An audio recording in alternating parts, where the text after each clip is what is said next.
Phoebus Phantoms.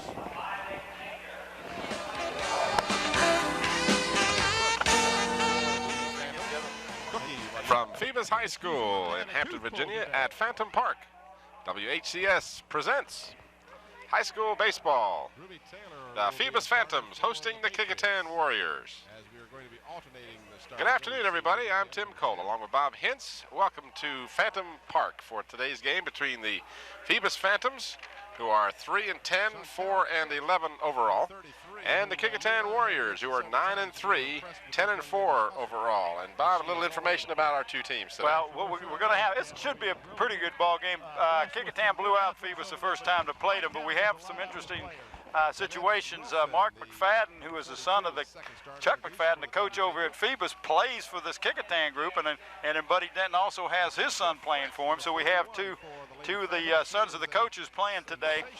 They both are coming off of tough losses yesterday. Phoebus lost a 2-1 game to Warwick, and Kecoughtan lost to the #1 team in the district, Lafayette, 4-2, and I got to see half of that ball game. And so both these teams want to get back on the winning track. Kecoughtan has a chance to get into the regionals and possibility of getting back to first place, so they're not out of this 4 games to play, so every game is important for them. The Phantoms, of course, the home team this afternoon. They'll be pitching Clarence, Washington. There you see the coaches for the teams: Chuck McFadden for Phoebus, Buddy Denton, and Mike McCormick assisting over at Kecoughtan. Clarence, as I mentioned, Clarence Washington is the pitcher to start the day for Phoebus. And on the other side, we'll see Benji Beach pitching for Kecoughtan Warriors. As you mentioned, the Warriors, I talked with Chuck McFadden of Phoebus just before the game, and he was telling me that his team is a mixture of young and experienced players, and he'll have quite a few returners next year. He only has 2 seniors on the club right now, so Phoebus will bring back some good ball players. With Mike Talon, Bob, he has a lock on the region. I just got the officials. Behind the plate's going to be Frank Fernandez, and Frank and I go back to when I was coaching at Bucko Junior High School in the 60s. I've known Frank a long time, and over on the bases we have Gary Michaels, and he will be the base coach or base umpire for the most part today. Give me a little things about the young man pitching is Clarence Washington. He has an ERA of 6.69. He's pitched 23 innings, given up 22 hits. He has struggled a little bit this year, but this whole team for this Phantom group, according to the coach, they've given up, an error here or a hit there. They would be right up in the thick of the things. They've about 5 games that they could have won. It could have gone either way, so that makes it tough. So you've got a good team, and Buddy Denton can't take them too lightly. And of course, as we've mentioned in years and games past, whenever Kecoughtan and Phoebus play, it's very similar to the Hampton and Bethel rivalry. These schools border each other. The neighborhoods, these kids play against each other every day, and they know each other real well, and the competition is both fierce and friendly. And we are set to go underway. First pitch is high for a ball from Clarence Washington. Our batter is Andy Shattuck. Well, Andy is batting .513 so far this year. He's been at bat 39 times and has had 20 hits. So he's the kind of guy you want being your leadoff man. Washington pitches him outside and low, so he falls behind now. 2 balls and no strikes. Well, if he has any problems this year, according to Chuck McFadden, it's been his control. He doesn't get control right off the bat and won't throw strikes. You got to throw strikes and hope your defense will come into your aid if your fastball isn't working. And a strike call on the inside corner. Like an umpire that lets you know what the call was. Frank Fernandez couldn't believe it. He saw me. I couldn't believe when I saw him behind the plate. What was it you said when you saw him? Swing and a miss for strike 2. You tried to put me on the spot here with Frank, aren't you? I said I thought Frank had gone blind years ago. No, I had thought he'd given up umpiring. Or did you say you wish he had?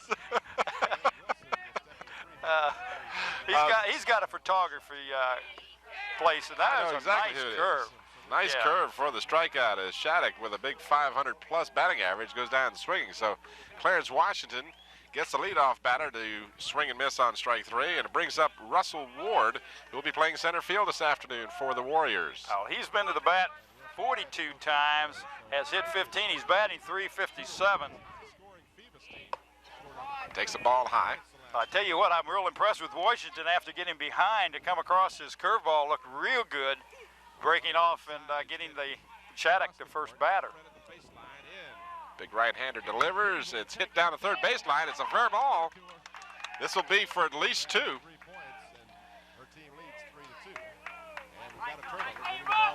And a fine-looking hit to lead off the hitting parade for the Warriors. A double down the left field line for Russell Ward. This brings up Mike Niamotka. Well, Mike is their pitcher that Buddy Dent was talking about, that he'll always face the toughest opponents. And he's also batting .302, plays third base, and is an excellent ball player, just a junior. And Buddy said he's he has carried him this year. And on second, 1 away, top half of the first inning. Fouled away to the right side. Our crew has done an excellent job of setting up and getting in good positions, as we can see the hit there on replay. Last night we was over at Dole Dominion doing a basketball game. We come right back and do a baseball game today. Very flexible. Saw some trouble there in left field, but it really didn't result in any additional bases for Ward, as he would have made it to second at any rate. Quickly ahead of Niamotka is Washington, 0-2. Sunny afternoon, temperature in, I guess we would say, probably right around 80 degrees, rather humid, and the chance of showers have persisted all day long. But fortunately, right now, it looks like we're going to get this game in. Well, we got blue skies right overhead, but that could change very quickly with the wind we've got. And any wind we have is blowing out to left field, so it'll help the hitters. And there's a nice hit right to the third shortstop. Nice play by the shortstop. And that's Brant Walden. Grant Walden's son of a real good friend of mine, Clark Walden. Clark and I coached and taught together over Buckrow Junior High School back in the 60s. We'll watch this replay as good contact made with the ball, but as so many times happens, right to the infielder for the easy out. So 2 away now. Man remains on second base. Brings up the batter, Heath Green, number 36, who is the catcher today. Well, he's a senior, one of these leaders, and batting .442. And he is a stabling force behind that plate. You know you have to have good pitching, but you have to have a good catcher, and Heath Green does an excellent job. Takes the ball high. 2-way, top of the first, no score. Washington delivers. It's hit to short center field. And a nice job by Walden making another exceptional play as he went back in that Texas League area and made the catch. Did a great job. So after giving up the double, Washington gets the next 2 batters to line out and pop up.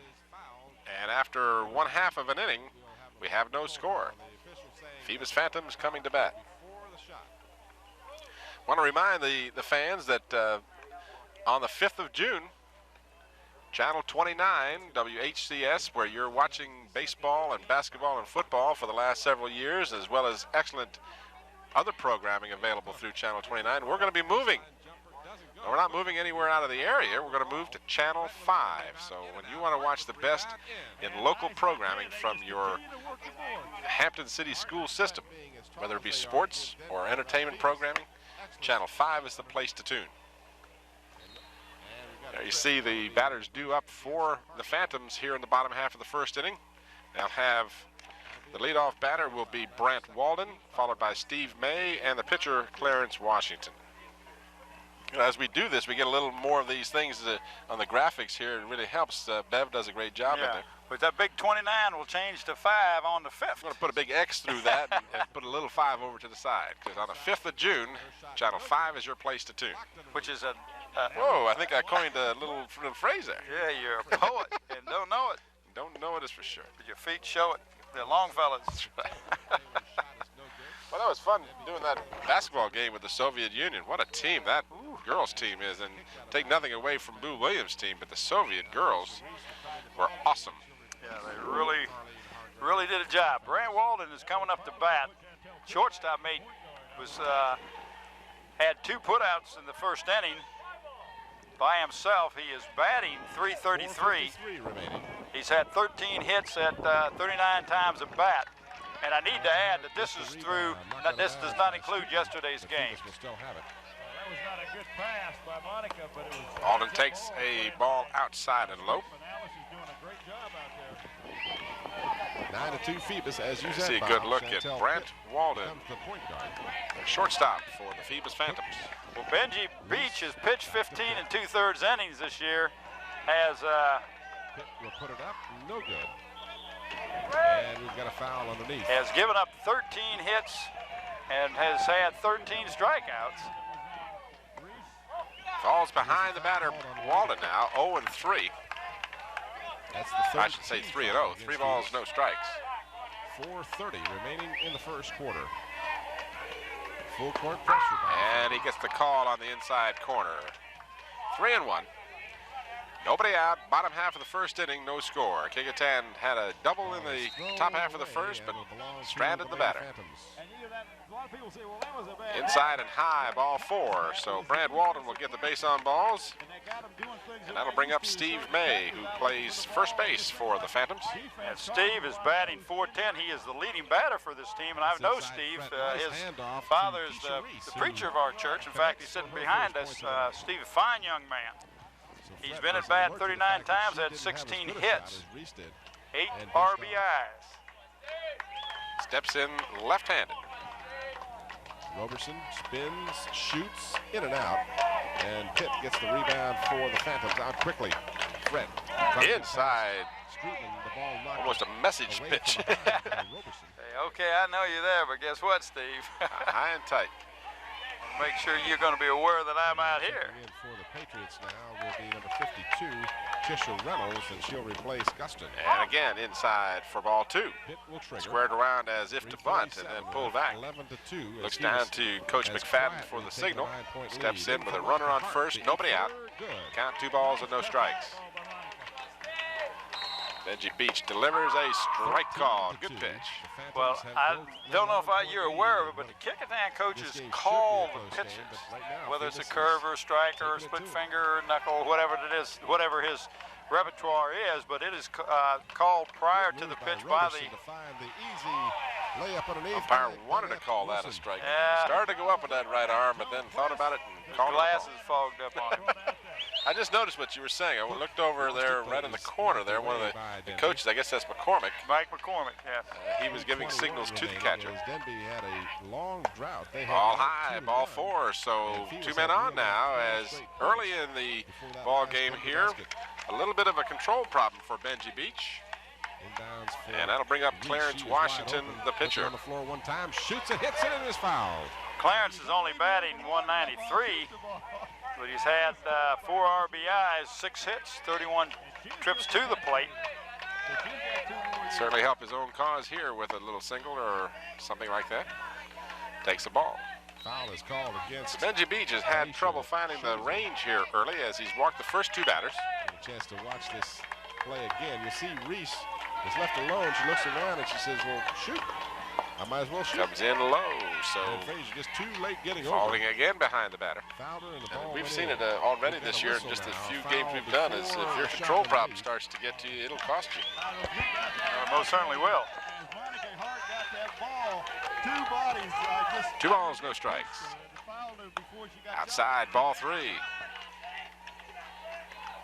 Player control foul. If he That's walks the this 4th guy, foul we're going to see against Buddy Denby. go out and talk to him or maybe even switch pitchers here early. He's got somebody warming up down there. I can't get his number. 6 points for Big Monica. And a strike call. Hart has gotten off to a quick start as she and Fred. Actually, I believe that the pitcher that's warming up is Mark McFadden, Knocked away, stolen. This is Hargrave back in the ball game. the Phoebus Off- coach's son. pass. Swing and a miss. Well, that's a young man that you remember from when he was just a Titan. Yeah, sure did. In fact, I used to be a next-door neighbor for Coach McFadden, Chuck, and loved his wife, Pat. And he turned out all right anyway. Yeah, no, in spite of it. I remember when Mark was just about 2 or 3 years old, Chuck used to go out there and throw a ball to him. Washington hits it a mile into left field, and that's going to be for extra bases. Then we get a chance to watch the Washington got all of that one. The runners had to hold up, though, to see if the ball was going to be caught, so they weren't able to advance as far as they might have. But Washington clubs a double to deep left field. That was quite a clobber there. He got all of that ball. Of course, the wind blowing out isn't going to hurt it, but that ball was still hit well. He hit it well anyway. The wind gave it a little boost, I'm sure, but that was going, as we can see here on replay. I'm sure. Washington got good wood on the ball, or good metal, I guess I should say, and really hit that ball a ton. You saw a superb effort by Matt Harris, the left fielder, to get to the ball, but he couldn't get to it before it dropped in for the double. The batter now is Sean Selby. Check that. Yeah, Sean Selby had it right the first time. He's batting .243. 9 hits and 37 times at bat. It's this one to the shortstop. Long throw over is in the dirt, and he can't make the play. Run scores as Steve May comes in to make it 2-0 Phoebus. Phoebus has jumped out real quick here. The first game they played, they got beat 19-1 by this Kecoughtan bunch, so that's got to give them a little bit of confidence. As a confidence builder, that was has to be an error on the throw. I would guess so. The ball was hit and fielded cleanly. He just threw it in the dirt to first base, so it would be an error on 6. E6 is the play. And that brings up Chad Huffman, who's the catcher for Phoebus. Runners at the corner. Huffman takes the ball inside. 2 runs across, and yet nobody out for the Phantoms. And Huffman is batting .250, 9 hits at 36 times at bat. Takes a strike down the middle. Evens the count at 1-1 on Huffman. Washington is at third base. May is at first. Nobody out. Bottom half of the first inning, Phoebus has 2 runs across. Her momentum just simply carried her into Streetman, and it was a good call. In the dirt, the runner's going, and they're going to get him easily. Sean Selby is out, stealing second. 2 free throws. It's a nice throw down, and this is something that we had talked about in a girls game, that there's not many times that you would throw down to second with somebody on third, but when you have a good arm on the catcher and you can hold that runner on third base, it works out. And I'd like to take this time to mention that Mr. Al's supporter of the Kecoughtan athletics at just about all the events. It came up and talked to me about some of the situations, and we appreciate all the help we get from our fans. You see a replay, and ball 4 to Chad Huffman. So the control problems continue for Benji Beach. Batter stepping in now will be number 8, Steve Johnson, the second baseman for Phoebus. There's a double dribble, good call. Really was a good Batting call. .235 on this season. And held on to it and went down with it. Excellent call by. Again, runners at the corners, 1 away. He's had 8 hits at 34 times at bat, and there's one just over the second baseman. 8+1 as he'll get an RBI on the signal. The runner will try to go to third. Throw, and he is out of there. So a close call at third base, but the play is an out, and a run scored. Reese kicks it out for Fret. Fret, a 1-on-4, decides to wisely hold it up and set up the play. And she has a pass. Johnson with a single, goes to second on the play. And we're getting a new pitcher. And there's the replay of the hit right over the second baseman's head. On the substitution. Streetman gets it, fires it, no good. And who do we have pitching now? Rebounds for the Phantoms. Out quickly for Fret. I believe, no, take that back. I was incorrect. I believe that's number 23 for Kecoughtan. Actually, 25. I'll get it right 25. That's Brett Wheeler. brother of a famous pitcher at Kecoughtan High School. Off the glass, no good. Streetman with good Brett. position, put it back Brett. up and in. Brett has pitched 13 innings, So Alice Streetman gets given in up the score 5 column, hits and had 25 16 to 6. strikeouts This and only is 6 Brett. base on She's balls. hot, and she's not going to cool off anytime soon. I believe she had about 27 points the other night in So that Wheeler 104 replaces point game that the Phantoms had. Benji Beach. Streetman off the rim, no good. And how many runs we've got in? Follow-up 2, shot, 3? no good. 3 runs across. 3 runs. Juanita Cook with the 2 ball. outs. 10 seconds remaining. And we've got a whistle and a traveling call against the Phantoms. But you and I solicited comments from our viewing 9 public, and seconds Mr. remaining Alves in the came first over and quarter. gave me some Denby will have it, trailing some AAC to suggestions, score, and 27 to 6. we appreciate all the help we get. Crowd Maybe starting you to file appreciate it. in I for this game as well as the Well, boys' like he game, couldn't which get a will hold of follow. you. We'll have that. You did point out a couple of things that we were uncertain of, and it kind of cleared up some of the things we didn't know for sure. Stolen inbounds We pass, appreciate lead all the pass, information 5 we seconds get. to You know, go. Hargrave scores. we don't profess to know it all. We try and keep the fans as informed as we can, 1 but second to anytime go. that we do, you know, make a that's faux gonna pas be your or we're first uncertain of quarter. something, we'd love to hear from you. Denby's a much better team than Maybe Omaha. love is a little strong. And I told him it was all your fault anyway. He knew that. Set their offensive flow, and they're turning the ball Doing a over little a lot repair on work out balance. on the mound there as You know, you Brett Wheeler is trying to get the mound just the way he likes it. Denby's been making some unwise decisions in the passing scheme. Get a chance to see the last steal by the Phantoms here. Hargrave.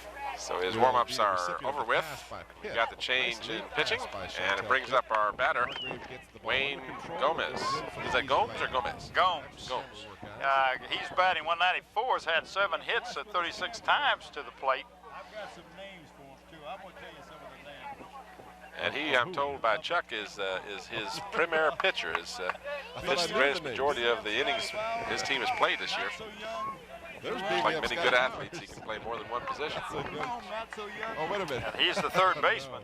You've been watching ESPN again, haven't you? So Gomes takes the ball low. Brett Wheeler comes in with a man on second, 2 away, 3 runs in. District tournament will be getting Breaking underway ball very away, shortly. ball 2. We encourage all of you fans to go out and support your local high school teams, both girls and boys, as the playoffs are beginning very soon. Great action, and the price is right. I promise you, you will not get better entertainment for your dollar. Outside, ball 3. 3 balls and no Second quarter strikes underway. to Gomes. 29 to 6 is our first Steve quarter on score. Schilling, And the Phantoms left have fielder been a on tear deck. lately. You notice that Fred is not in there. She is sitting down. And Fred English is in the hole. Give her a little breather. All she did was score 13 Strike points. call from Wheeler. Tara Roberson hits her first 3 basket. and 1 the tonight. count. 1 on. 2 away, bottom of the Desperately first. need some offense. If you just joined us, you're watching AAA high school football as Gomes takes ball 4. I don't think it's baseball. Excuse Okay, me. I was wondering. Well, you know what I'm thinking of? We got our schedule here. We were talking about our football schedule already. This is just May. This is I tell you, Roberson these people, pushing they're the ready ball to go. I'm ready to go. Von Schilling, young man, is batting 187, 6 hits, Roberson 32 penetrates, times at shoots, plate. And she got it. I've known his father for a long time. Works for the Hampton Police Department. Not Richard. You know Von? Yeah, I know Richard. Sure, Richard Von Schilling. I was wondering when I saw the name. I said, "It can't be that small a world." Yeah, I know Richard. Richard, I go way back. And it's hard to get that ball in close. See, there was that breaking and entering. No, that was something This else. is at least tries to dish off underneath for Hargrave. Yeah, I know Richard. I didn't know he ever got married. Denby Settled down, will had a son substitute with. He's. Martina But you know what gave me a hint about it? Because Von Schilling Richard is about 6'5", I guess. Yeah, he's big kid, and he has 2 sons. And I think this is the oldest, if I'm not mistaken. Coach James Johnson trying to get the combination that'll work for his team in there. Left alone for the easy Runner on shot. first No good. and second. Swing and a foul tip. And that is going to be the 3rd out. So Brett Wheeler comes in and is able to finally stop the tide, but not before the Phoebus Phantoms score 3 runs. And they had 2 walks, make that 3 walks and 2 hits. An error as well led to the 3 runs. So after 1 complete inning, the Phoebus Phantoms, homestanding, lead 3-0. Remaining in the first half, 31-10. Hi, I'm Beverly Penn, your news anchor on Channel 29. The word of the day is 5. Channel 29 is changing its cable channel to 5 on June 5th. That's right, our new name will be WHCS Channel 5. You'll be able to reach us on the top bank of your Warner Amex cable tuner, or if you have a remote, you can tune to Channel 5. Plan to make the switch with us, your friends at WHCS Channel 29. Oops, I mean 5. As my granddaughter will be up here the 19th of May, and I will then probably quit working for about 2 weeks. I guess so. An air ball. Rebound is put back, though. All right, we're going to have coming to bat here in the top half of the second inning will be Phillips, Harris, and Denton. Check that. Hart double team. Harris is changed from what you have given me. Come the Denby Patriots. Well, Harris is who I have. From Heather Guston. Roberson. Anyway, we have Damon Phillips. Damon Phillips is leadoff batter here in the top of the second. We'll clear up that other part. But again, Denby gets he back real dribbles well. it down third base foul. However, as Keisha Reese is Well, he's batting 500. Been up to bat 40 times, had 20 hits, and he's the kind of guy you want to get. And he's just a sophomore, young man playing second base. Alice Streetman checking back in for Denby. Coming in now for the Phoebus Phantoms will be swinging miss. Number 14. That's a nice changeup. Yeah, it's a good looking pitch. Had Harris, or rather Phillips, swinging a little early on that ball. He took something off of it. Way out in front of it. No balls and 2 strikes. And comes inside with the hard fastball for strike 3. So Clarence Washington has looked pretty strong here in the early innings. And it does, in fact, bring up Matt Harris, number 22, who plays left field. And now contact at the other end. Matt an offensive foul will be charged. Is a senior, one of the seniors on his team, batting 4th, 52. Been at bat 31 times, had 14 hits, scored 10 runs. Pretty obvious. One away, top half of the second inning. This one is hit sharply in the hole for a single. And the officials do a good job. We're not picking just out of the reach of the second baseman. Alice Streetman picks off the pass. Good anticipation by And the batter now will be David Denton, son of the coach, Buddy Denton. And David's just a freshman, young man, big kid. 37 times at bat, has had 10 hits, batting 270. Plays first base. Squares around to bunt, takes a call strike, and the runner will move down to second, having successfully stolen. If you and Denton is laughing a little bit. That ball looked like high and outside to him, and it was called a strike. I kind of thought it was a little outside and high myself. He had a little smile on his face. Hargrave has played very well here in the first half. That one just off the corner, 1-1, so that kind of evens it up. That ball looked pretty good.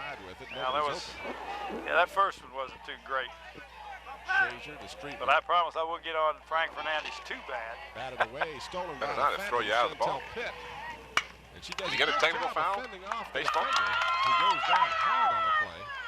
Good job of staying with the play as a shortstop for the Phantoms. That's Brett Walden. Brett Walden did a good job of keeping that ball in front of him. And he was able to get Denton out at first. The runner advances to third.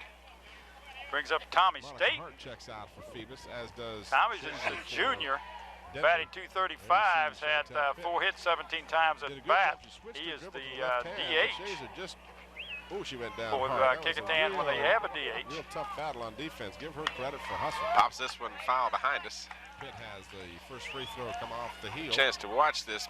This is a good job of, as I said, Walden getting handcuffed a little bit. He stayed with the ball. Well, you don't see it there. It's out of your picture, but the shortstop did a good job of staying with the ball, and Denton being big and not particularly fast, he was able to get him. A fleeter man might have been out at first. I mean, might have been safe rather. This one popped up to first, and for the easy out. So Staten pops up to end the inning. Roberson kicks it outside and for Wilson. Clarence Washington now has had 2 strong innings for the Phantoms. Yes, he has. Keisha Frett, who has played very well in the first half, is back in the ball game now for the Phantoms. I was so hoping that my allergies would fire up out here in this beautiful afternoon. Bear with me, folks. There you see some of the crowd on hand. A pretty good crowd on this sunny May the 5th, 1990. This is the last sporting event to be done with Channel 29 as the station to view. That's what Dr. Sam told me. On the 5th of June, you'll watch it on Channel 5. There you see the due-up batters. Actually, Von Schilling is not due up since he was the last out of the previous inning. We'll lead off with Fred English, and then we'll go to the top of the order with Brant Walden and Steve May. He stays with that ball. Keeps her eye on Fred English is batting 157. 36-12 as the Lady Phantoms have Fred Fernandez barking out to the players, let's play ball. He wants to get this game in. Probably got a hot date or something, you know. Well, he probably has something to do down at his photography shop on King Street. Yeah, that's that place called Fernandez, right? Yes, sir. Hideaway. Fernandez Hideaway. Fernandez Hideaway. You go down there, you can't find Frank. He's hiding. English hits the ball to second. Over to first just in time. Took a little more time on playing that ball than he might have, as the very fleet Fred English almost beat that one out. Well, and the throw was kind of just kind of a toss instead of a throw. And you're right, that play was a lot closer than it should have been. That brings up Brant Walden, shortstop. And a called strike on the outside corner. Walden reached on a base on balls in the first inning and eventually scored the first run of the ball game. This one he fouls away. Right jump. Flinched on that one, didn't he? Yeah, did that. So Wheeler is quickly ahead of the batter, Brant Walden.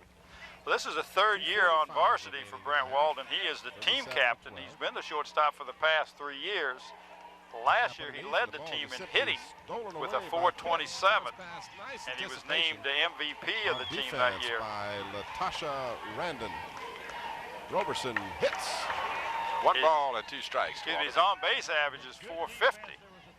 So he gets on base almost half the times when he comes up to bat. He's walked 9 times and struck out only 11. Comes back in along with Hargrave. 2 and 2 the count. So Mike Talon will make wholesale. One away here in the bottom half of the second inning. Reese. He dubs it where the catcher can play it and throws down to first baseman Denton for the out. Heath Green does a good job coming out from behind that stance catcher. He's very quick. Now, many people score on him. I saw him throw out some runners. He threw one out today trying to steal second, and I saw it in the Lafayette game he did that. So he's got a good arm. Brings up Steve May. First baseman Steve May swings and misses on the first pitch, batting left-handed. Tell you a little about Steve. This is his second year on the varsity. As you can see that replay. He's leading the team in hitting, and he's one of the most improved hitters on the team. But let me tell you about this. He's on the color guard at the ROTC when we did the basketball games on there. He's one of the young men who walked out and presented the colors. He's all-city chorus. He's elected to the SCA president of senior class. He's a member of the rifle team. He's going to go to Boys State. Young man is all around. He sings in our church. Just does an excellent job. Popped up, the catcher has a beat on it and makes the play.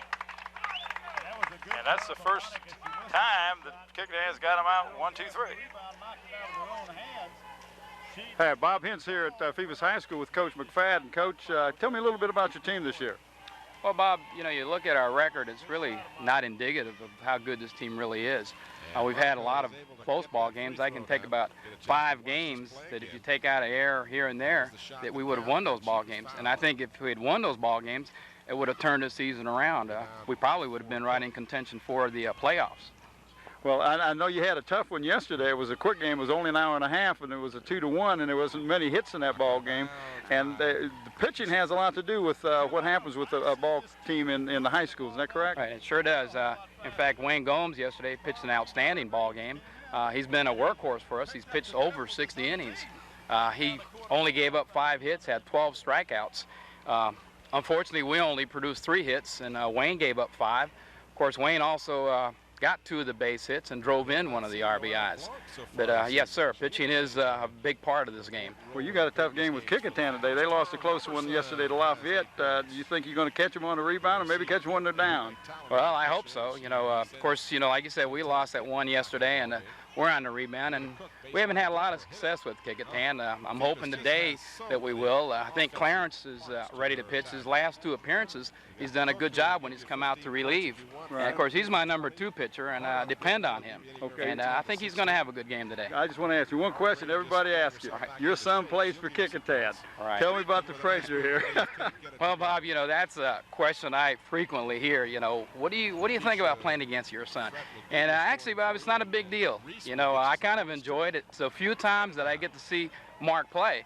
And unfortunately, he's always been very successful against me.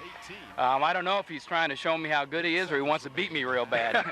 But we still feed him at home. Well, that's good. Well, good luck to you today, Chuck. Thanks a lot, Bob. For stopping by. High inside for a ball. Count if it goes, but the ball is short. I had a little information on some of these young men that are playing on both of these teams. Lady Phantoms 42. David Dent Lady Patriots and 18. McFadden, Wheeler, Clint Hall, Damon Phillips, all 5 players at Kecoughtan, and then you have a couple of them over and at Phoebus, and you have Chad Huffman and Derek Gaston here at Phoebus along with Mike Harwood. But he moved to Florida. But these young men were on the Phoebus Senior All-Star team that went all the way to state and lost in the state 5-1. Buddy ends up with 5 of them, and Chuck ends up with 2 of those ball players. Behind on the count now. McFadden looking at 3-1. And he pulls this one down the left field line just foul. As he got around on that ball real nicely. Evens the count up at full count, 3-2. Nobody out here in the top half of the 3rd inning.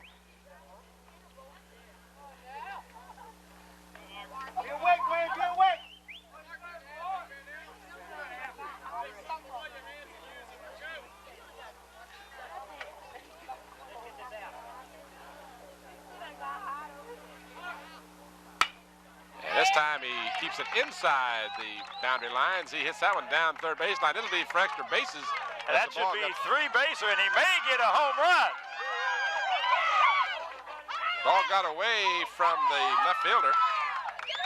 And McFadden will score all the way. Inside the park home run.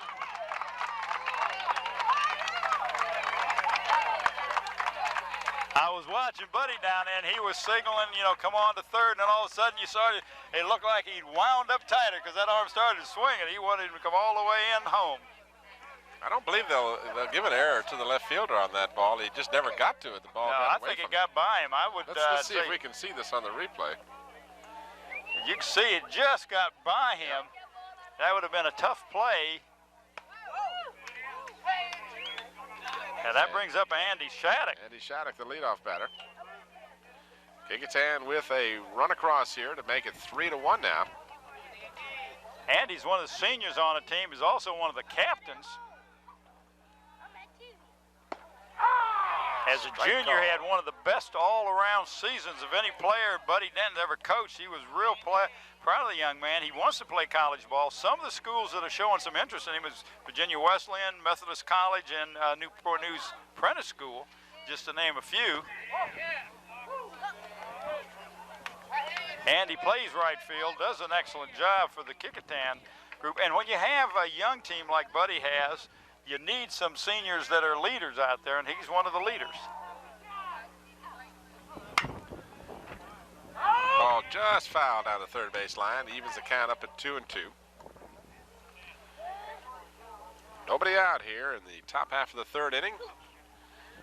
Mark McFadden has started the inning off with an inside the park home run. The only reason we say inside the park is there's no fence to hit it over. Yeah, I got to talking with Chuck McFadden. He says, he coached JVs prior to coaching the varsity, and his son has played against him when he was on the JVs and all. And one of the things that he did mention was that he seems to do a great job against him. In fact, if out of the 11 times that, or I think it was like 11 or 13 times that he's batted. He's had 9 hits against Chuck's team. And then what's he do today? Gets up second time, hits a inside the park home run. So Andy Shattuck flies out to center field for the first out of the inning. Brings up the batter, Russell Ward, who had a double in the first inning. He takes the ball high.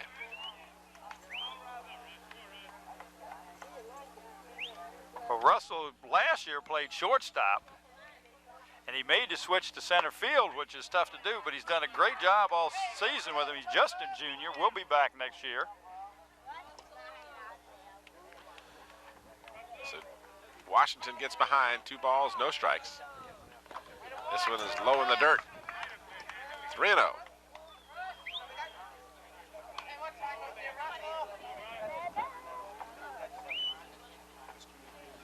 Seven innings will be played, assuming there is not a tie after 7. And assuming we don't get wet. And ball 4 to Ward, so he gets a base on balls. Second time in the game he's been on. And this will bring up Mike Niamotka.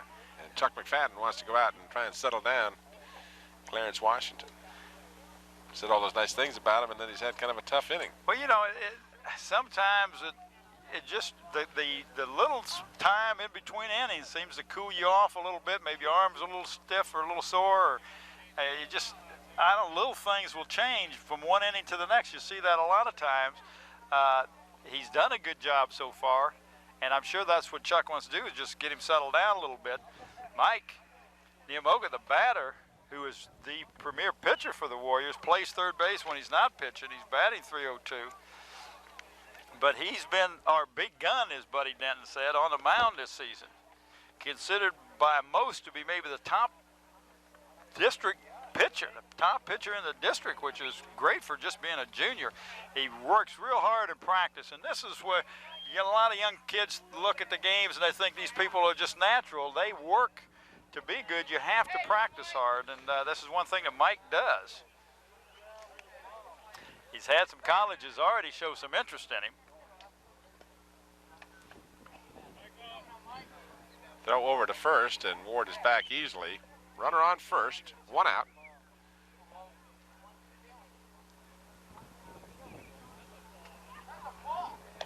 And again, keeping an eye on the runner.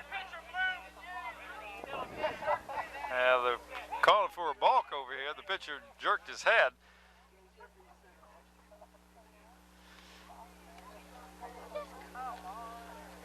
Quick powwow now at the edge of the mound. Well, Mike is also one of the captains on this team. He was voted in by the players, and that shows what kind of leadership he just demonstrates.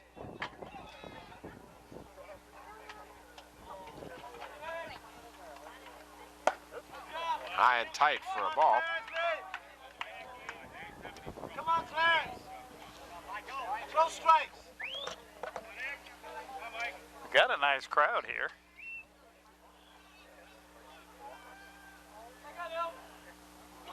Runner's going. The ball is hit sharply to second base.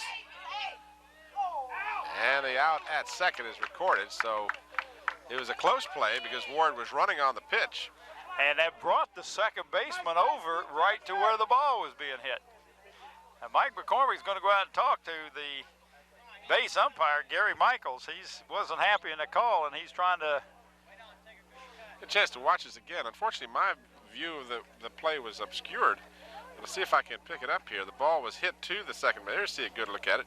He fielded it and appeared to be a tie at second, but you know, again, that's one of those bang bang plays where the umpire has to make a call one way or the other. And he chose to rule that the tag at second occurred before the runner got there. So 2 away now. Runner on first. Niamotka gets to first on the fielder's choice. And it brings up Heath Green, the catcher. Well, this young man gets a lot of praises from Buddy Denton. He said he's done a great job behind the plate, is not to mention what he's done at the plate. So he's not only behind it as a catcher, but done a good job swinging a bat. He is the other tri-captain. He's already accepted a scholarship at the University of Arkansas Fouls the pitch away.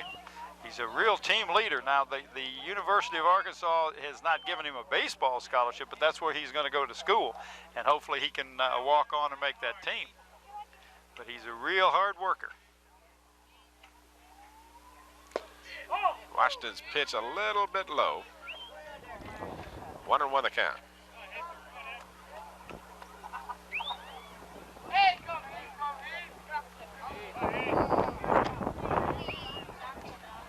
Two away here in the top of the third inning.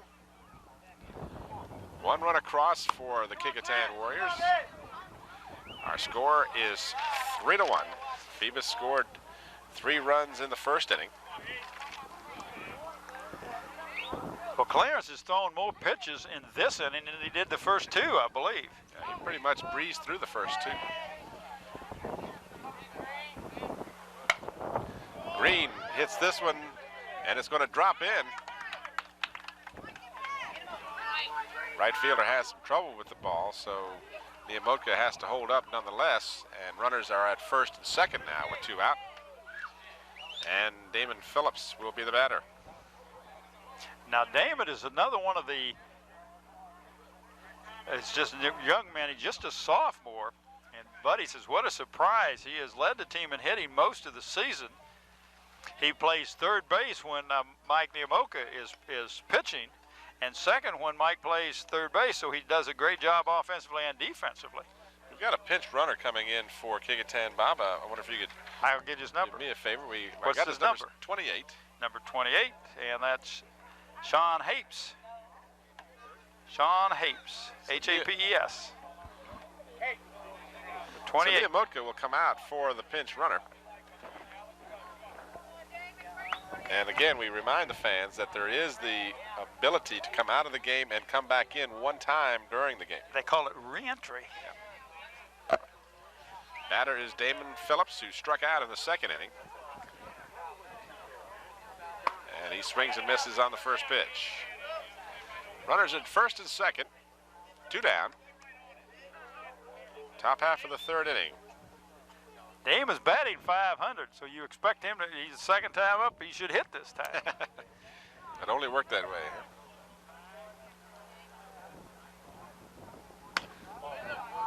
Washington's pitch just outside. 1-1 the count.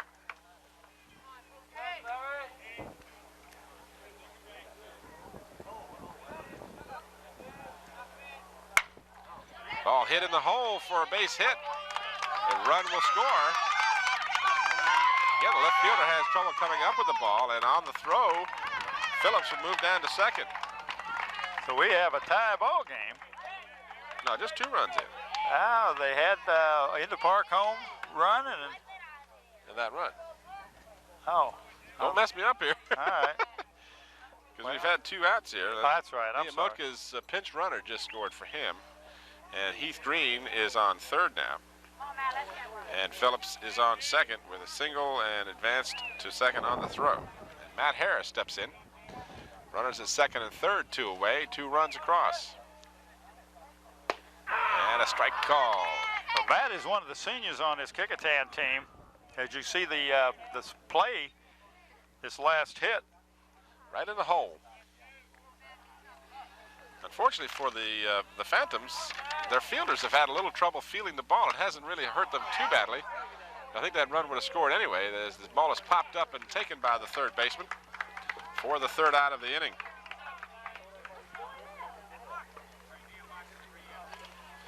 Niamotka will re-enter the ball game after coming out for a pinch runner. So let me do my math here. We got 2 runs in the inning for the Kecoughtan Warriors. They got the 2 runs on 3 hits. So after 2.5, it's 3 for Phoebus, 2 for Kecoughtan. Kecoughtan has 5 hits for their 2 runs, and Phoebus has 3 runs on just 2 hits. Leading off for the Phantoms here in the bottom half of the 3rd inning will be Clarence Washington, scheduled up, Sean Selby, and Chad Huffman.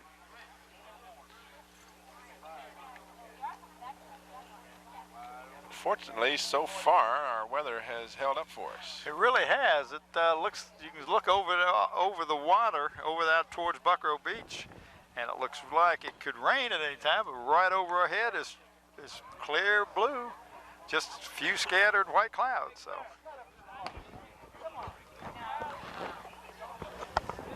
And there you see who's due up to hit.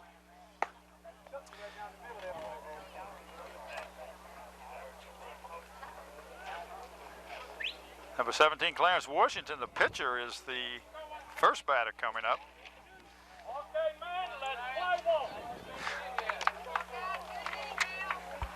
Maybe able to hear the colorful Frank Fernandez as he tells the players to play ball. Bottom of the third inning. Kecoughtan with a rally now have cut that deficit from 3-0 to 3-2. Clarence Washington steps in. Well, Clarence is a transfer student from New York City. He plays third base and pitches. He's a senior on this team. Clarence had a double and scored in the first inning. He takes a strike one and a strike two called on the outside corner. So Wheeler having better success finding the plate than his predecessor Benji Beach did. Benji just couldn't quite find a range there early. Well, the people can hear the wind whistling out here. This one in the dirt and away from the catcher, Green. 1 ball, 2 strikes. Nobody out, bottom half of the third inning. You're watching the Phoebus Phantoms hosting the Kecoughtan Warriors. I'm Tim Cole with Bob Hintz here on WHCS, soon to be Channel 5. And a very important date. June the 5th. I think that was D-Day, wasn't it? The B-Day. That's Bob's B-Day. That's right. Swing and a miss as Jones is tagged out after the ball got away from Green. Huh? I didn't hear what Scotty said, but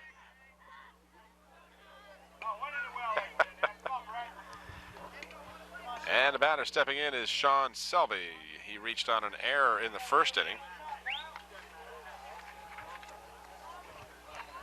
1 away here in the bottom half of the third. Wheeler delivers a strike. Selby, a second-year varsity player, plays center field, batting .243. Way ahead on that pitch, goes behind now, no balls and 2 strikes.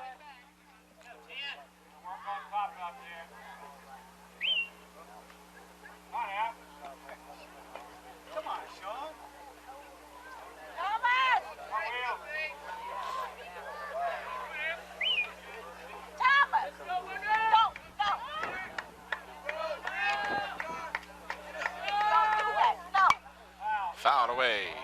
0-2 the count.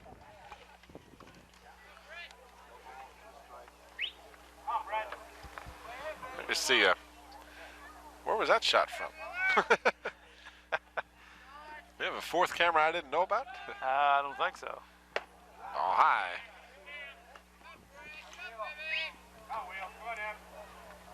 One and 2 the count. 1 away. Phoebus leading 3-2 here in the bottom half of the third. Phantoms trying to salvage a 3-10 season. All low to Selby. He's not giving him anything down the middle to hit when you get ahead of him like that. You want to protect yourself. And that time he buried it down the middle as Wheeler gets his second strikeout of the inning. Selby was caught looking. He was looking for the curveball, and that thing came right down the chute. So the catcher, Chad Huffman, steps in with 2 away. This is the first year for Chad on the varsity. He's just a junior. He played infield and then converted to catcher for Mark McFadden. Strike on the outside corner. That was on the outside of the outside corner. But Huffman reached on a base on balls in the first.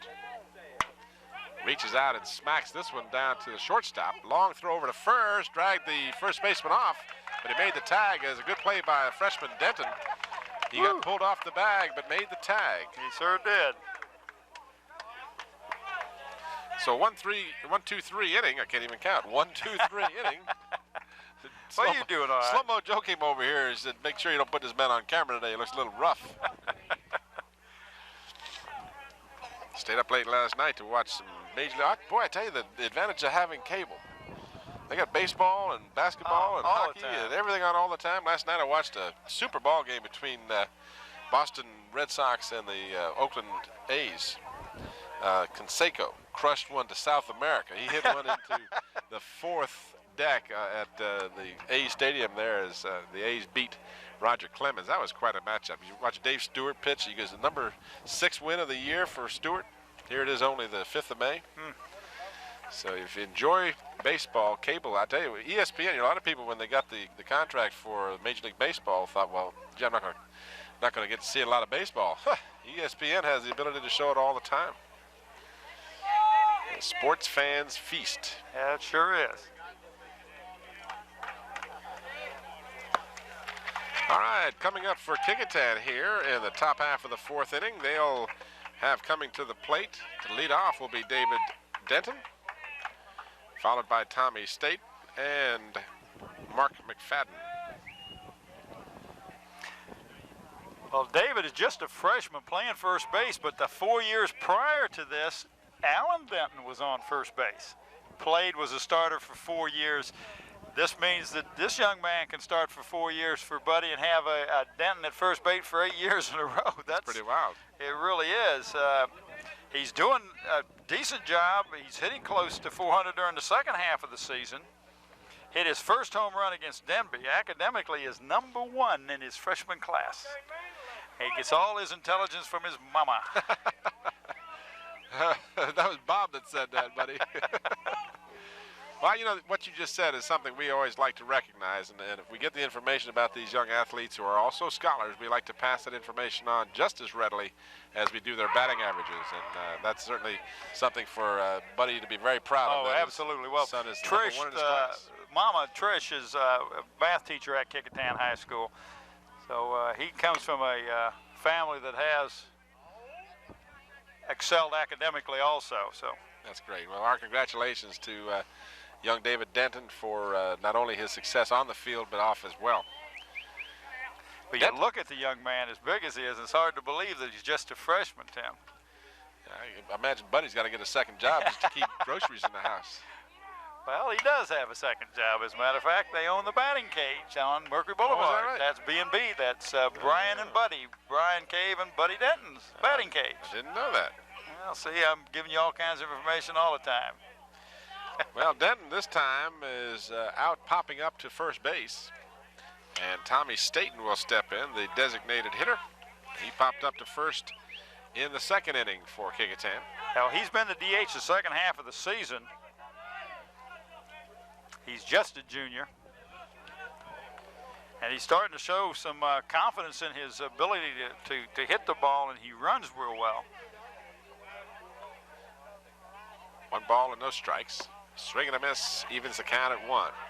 I tell you, when Clarence Washington gets that curve across, that has been the pitch that has given the Warriors the most fits today, has been that breaking ball. Breaking down and away from them. They've been chasing it. 2 balls and a strike, 1 away here in the top half of the 4th inning. Kecoughtan trailing Phoebus 3-2. Phoebus scored their runs in the 1st inning. Kecoughtan theirs in the 3rd as Washington pitches this one a little low. Well, he was looking for the call. That was an excellent pitch. It was a hard one to lay off of. Tommy showed good eye on that. And this one's low as well, and Tommy Staten will get the base on balls. So the Warriors have a runner, and Mark McFadden, who hit an in-the-park home run in the 3rd inning, steps in. Well, he is, again is his second leadoff hitter is Mark McFadden. He's very solid at shortstop. He's had 3 doubles and a triple so far this year prior to the day's home run. Buddy says he shows some surprising power at times. And there's another hit. Yep, that one just hopped over the third baseman's glove as if the ball had eyes. And it wasn't an error by any stretch of the imagination. The ball just never was fielded because it made that hop. It's called bad hop. Bad hop. Bad hop single for McFadden, so his batting continues to be strong against Dad. As he's 2 for 2 this afternoon. And your dad, you say, great for your son, but daggone it against me. Brings up Andy Chaddock, the senior, one of the tri-captains. Chaddock is 0 for 2 as you watch the replay. That ball just hopped over the third baseman's glove. 0 for 2 for Chaddock. This time he hits it right in the hole, but a good stop on the play. No play forthcoming because there was no one to throw to. But again, a real nice effort on the part of the shortstop. That is Walden, right? Who's made some real good plays this afternoon. Well, he saved a run, or at least the runners. Yeah, he would have scored. The young man on third would have scored, I'm sure, had that ball gotten through. Yep. All right, before we continue, we're going to take a brief pause. We'll return with more after this.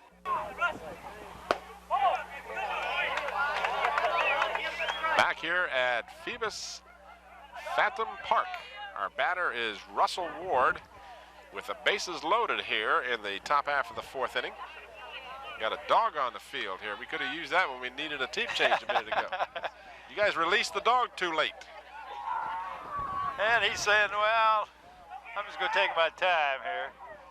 He's not in any great hurry. Now, Russell's done a nice job moving from shortstop out to center field for the Warriors. Batting .357. He's one of the batters that you want to get on base. I mean, get up to bat when you have runners on base. You got your power of your batting order coming up. Ward opened the game with a double, and this time he hits it down between the third and shortstop. One run is in, and another one on the way. 2 runs will score as Ward has 2 RBIs. Staten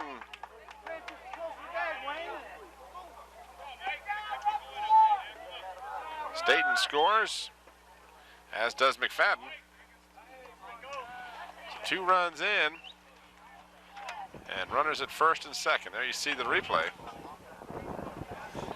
And they're getting around on Clarence and running that ball. That third baseman down there probably feels like he's really on the hot seat today. That brings up Mike Niamoka, who is the top pitcher playing third base today, batting .302. Hits this one right to Walden, and Walden, the long throw to first, not in time, so the bases will again be loaded. Walden did a good job getting in front and stopping the ball. He didn't come up with it, and that would definitely be an error charge on him. But he didn't let the ball get by him, which is important in that situation, as we can see the replay on it.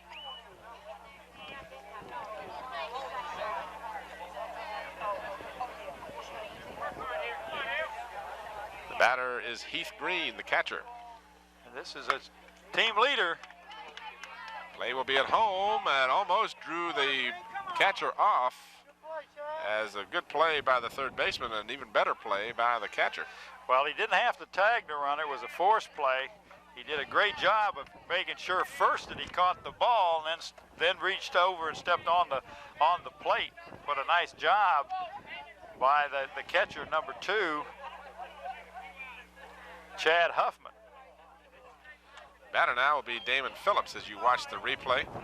Third baseman made that play a little tougher than it had to be. His throw was off the mark, but you see there that Huffman did a good job of getting control of the ball and then making sure, as you said, his foot was on home plate for the force out. Well, Damon is batting .500, so he's due. Yes, he is. Struck out in the second inning. Well, actually, he's at .500 right now. Okay, that's because he walked on the second time up. No, he got he struck did, out. That's right. Struck out and got a single. That's right. So, well, he's due to either hit or That's hit or not. I think we can safely say he's either going to hit or not. 2 away here. Base is still loaded. And way out in front of that pitch. That's a good pitch that Clarence throws. It's a breaking ball, but he takes a lot off of it, and the batters get way out front. and then the next time he'll come right down the gut with a hard fastball. That's been his strategy for the most part. Way out in front of that ball, almost took off the coach's head on that play. But he didn't attempt to catch it, he just ducked. To live and coach another day. Yes, sir.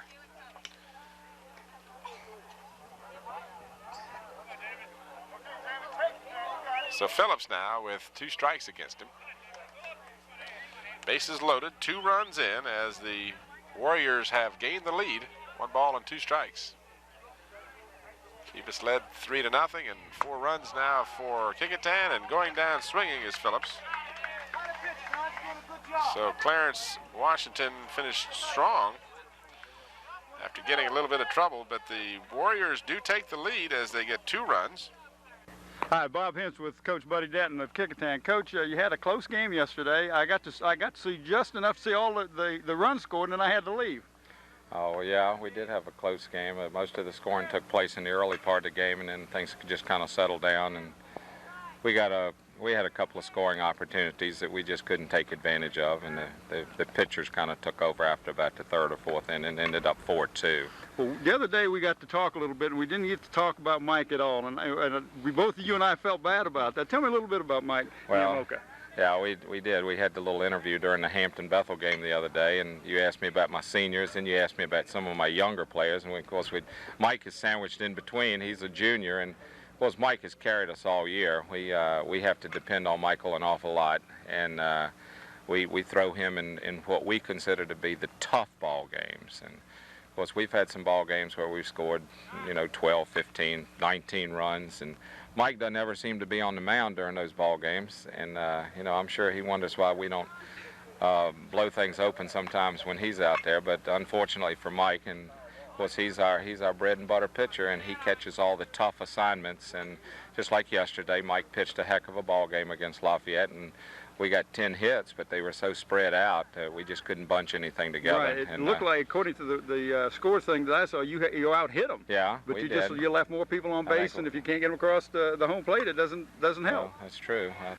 Frank says, "Let's go." Steve Johnson steps in.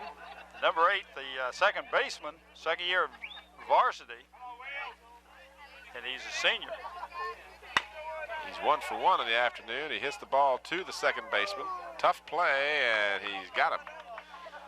So that ball came up and appeared to maybe hit the second baseman in the stomach or the groin, but nonetheless he made the play.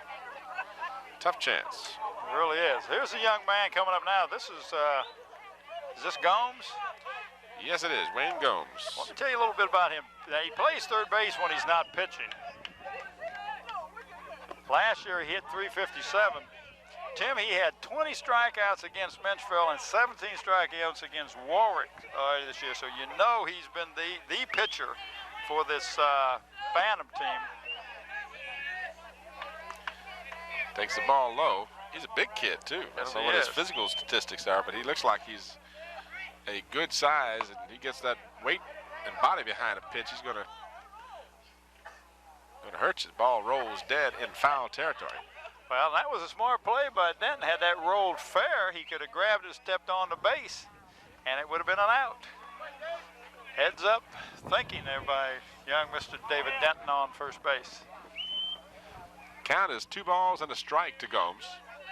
1 away here in the bottom half of the 4th. Gomes hits this one to right field. Hit it a mile high, but an out. Well, that may look like an easy play, but that wasn't as easy to look. That wind is kind of swirling and gusty out there, and it could be an easy thing to misjudge. Brings up young Mr. Von Schilling. Steve Von Schilling, who is a strikeout victim in the first. You'll see a replay on this as Gomes got underneath the ball and lofted it to right field. This is his second year on the varsity. He's just a junior. He's a tall kid. Bounces it down to the pitcher, Wheeler, who throws over the first for the 3rd out. So 3 up and 3 down for the Phantoms. So the Phantoms have been held pretty well in check now the last 2 innings. they have gone down very peacefully as Wheeler has come on very strong as he, in the third inning, struck out Washington and Selby and got Huffman to ground out, and then this time got 2 ground outs and a fly out. So 6 in a row for Wheeler as he has come on real strong in replace of Benji Beach. Well, and you notice he got stronger when he could come out and start the ending rather than coming in the middle of an inning. That's always a tough thing to do anyway, is to come out. You only get about 7 or 8 pitches to warm up, and now he's had a chance to warm up and get into the flow of the ball game. And that makes a big difference. As you see, he's getting stronger and is doing a better job as he is able to know that he is coming in. Hi, I'm Beverly Penn, your news anchor on Channel 29. The word of the day is 5. Channel 29 is changing its cable channel to 5 on June 5th. That's right, our new name will be WHCS Channel 5. You'll be able to reach us on the top bank of your Warner Amex cable tuner, or if you have a remote, you can tune to Channel 5. Plan to make the switch with us, your friends at WHCS Channel 29. Oops, I mean 5. We do again encourage you fans, if you'd like to air your comments about our coverage, not only of baseball, but girls softball or the soccer that we had, or the AAU girls team taking on the Soviets, any of these sporting events that you'd like to let us know your feelings. If you'd like to see more of these events, we always like to hear some positive as well as negative things from you. If you have some comments that we can somehow improve our coverage, we'll certainly be glad to listen to them. But I have to take my hat off as our, quote, season winds to an end here today, Bob. We won't be doing much until the All-Star game in July, and then, of course, football season in the fall. But I think our crew has just done an excellent job all year long. We have some of the best people that I've been associated with in 15 years. These guys and gals do a super job. My hat's off to a great crew. And I echo that as Matt Harris gets on with a nice little old blooper right over to second base. He has been a big surprise in the success of this team so far. He was not a starter at the beginning of the season, but when he got his chance, he took full advantage of it and has made the club much stronger since joining the lineup. And being a senior, you can contribute that way. It really helps the rest of the ball club because they start having confidence in you as well as themselves. Denton hits it to the shortstop, over to first for the double play. Real nice play by you-know-who once again. Grant Walden. What he has nice had a super game this afternoon. So Harris is out at second. Denton out at first for the double play.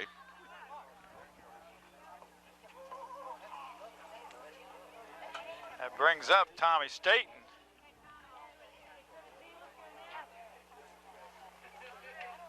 Again, Tommy is batting .235.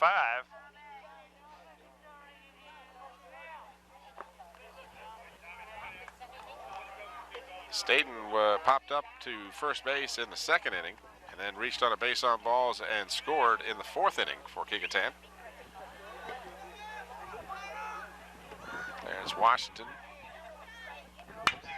Ball hit right to the third baseman. He gobbles it up, throws over to first, and in time. Good call. It was a good call. He got down just as the runner was reaching the bag.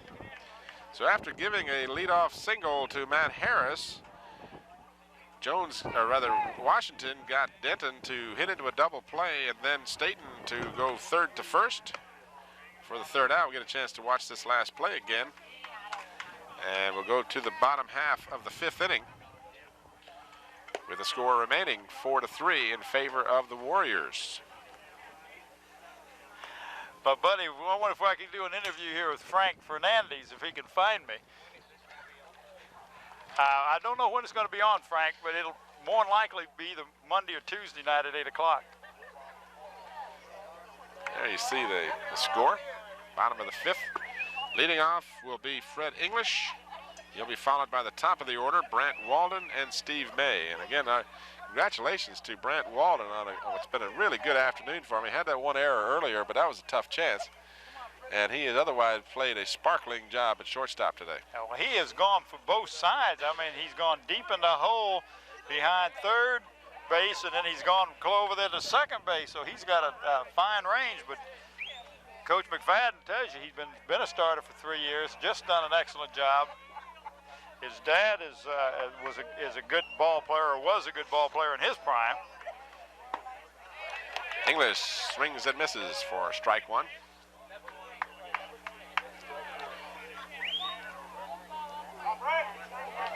Brett Wheeler has been real tough the last couple of innings. Here's 6 in a row he is retired. This young man batting, Mr. English, has great speed. He's just a sophomore, and this is his first year on the varsity team. Actually, you know, I stand corrected. Wheeler has come in and retired 9 in a row. He got the last 3. He got English, Walden, and May in the second inning. Then he mowed down Washington, Selby, and Huffman in the third, and Johnson, Gomes, and Von Schilling in the fourth. So he is 9 in a row. He's come in and just totally shut down this Phoebus team.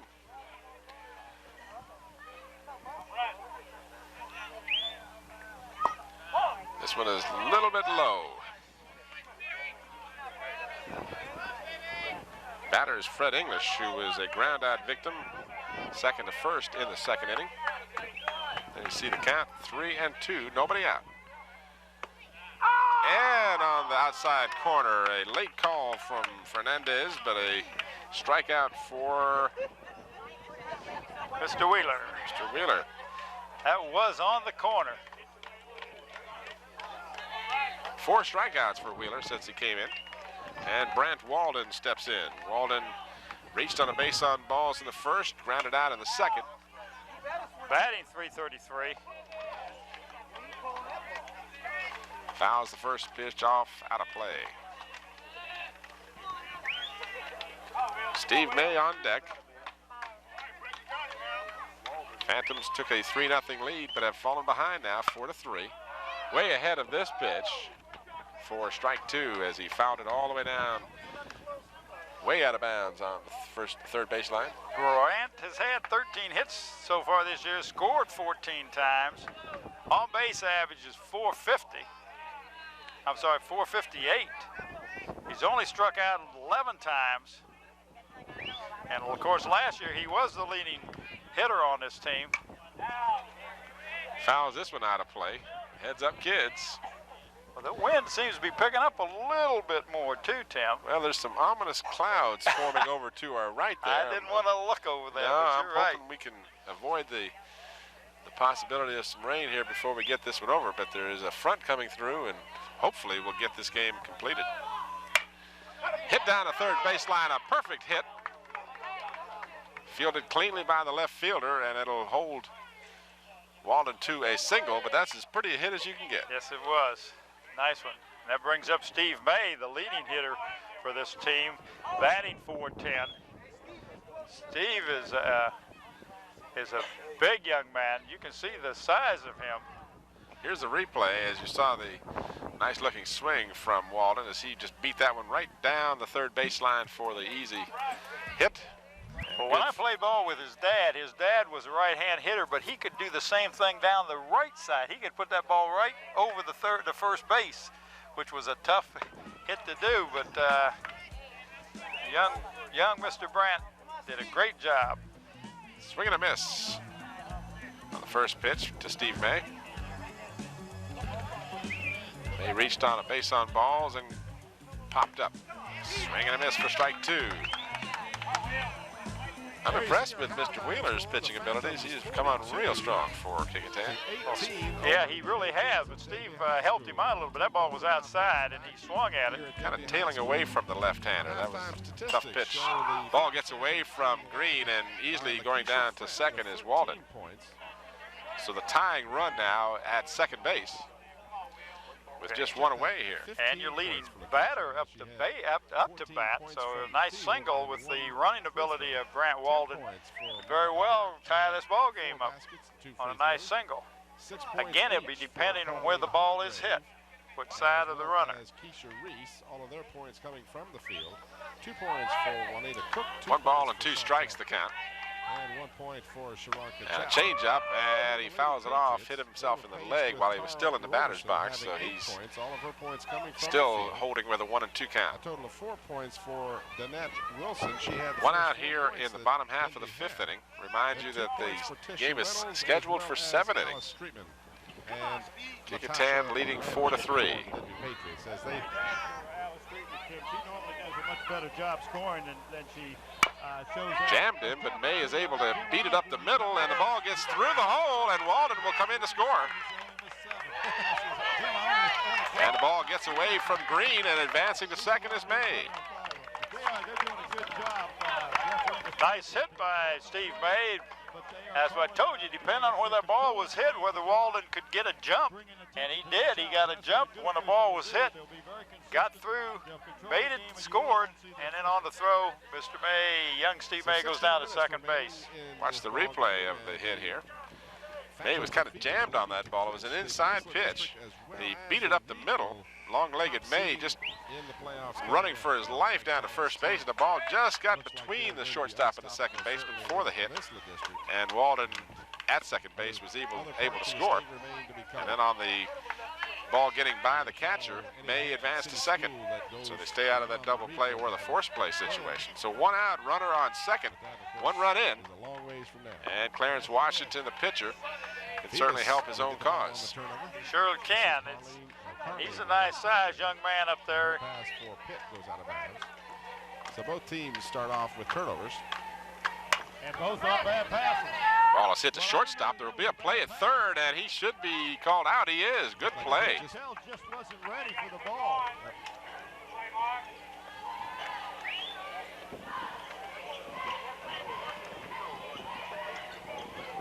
So kind of a mental error of sorts there, as May did not have to go. No, he didn't. The ball was hit to the shortstop. Waited, made the shortstop make a decide where he was going to go with the ball, and then he could have possibly made it to third. So you see this right there? It just really wasn't even that close to play.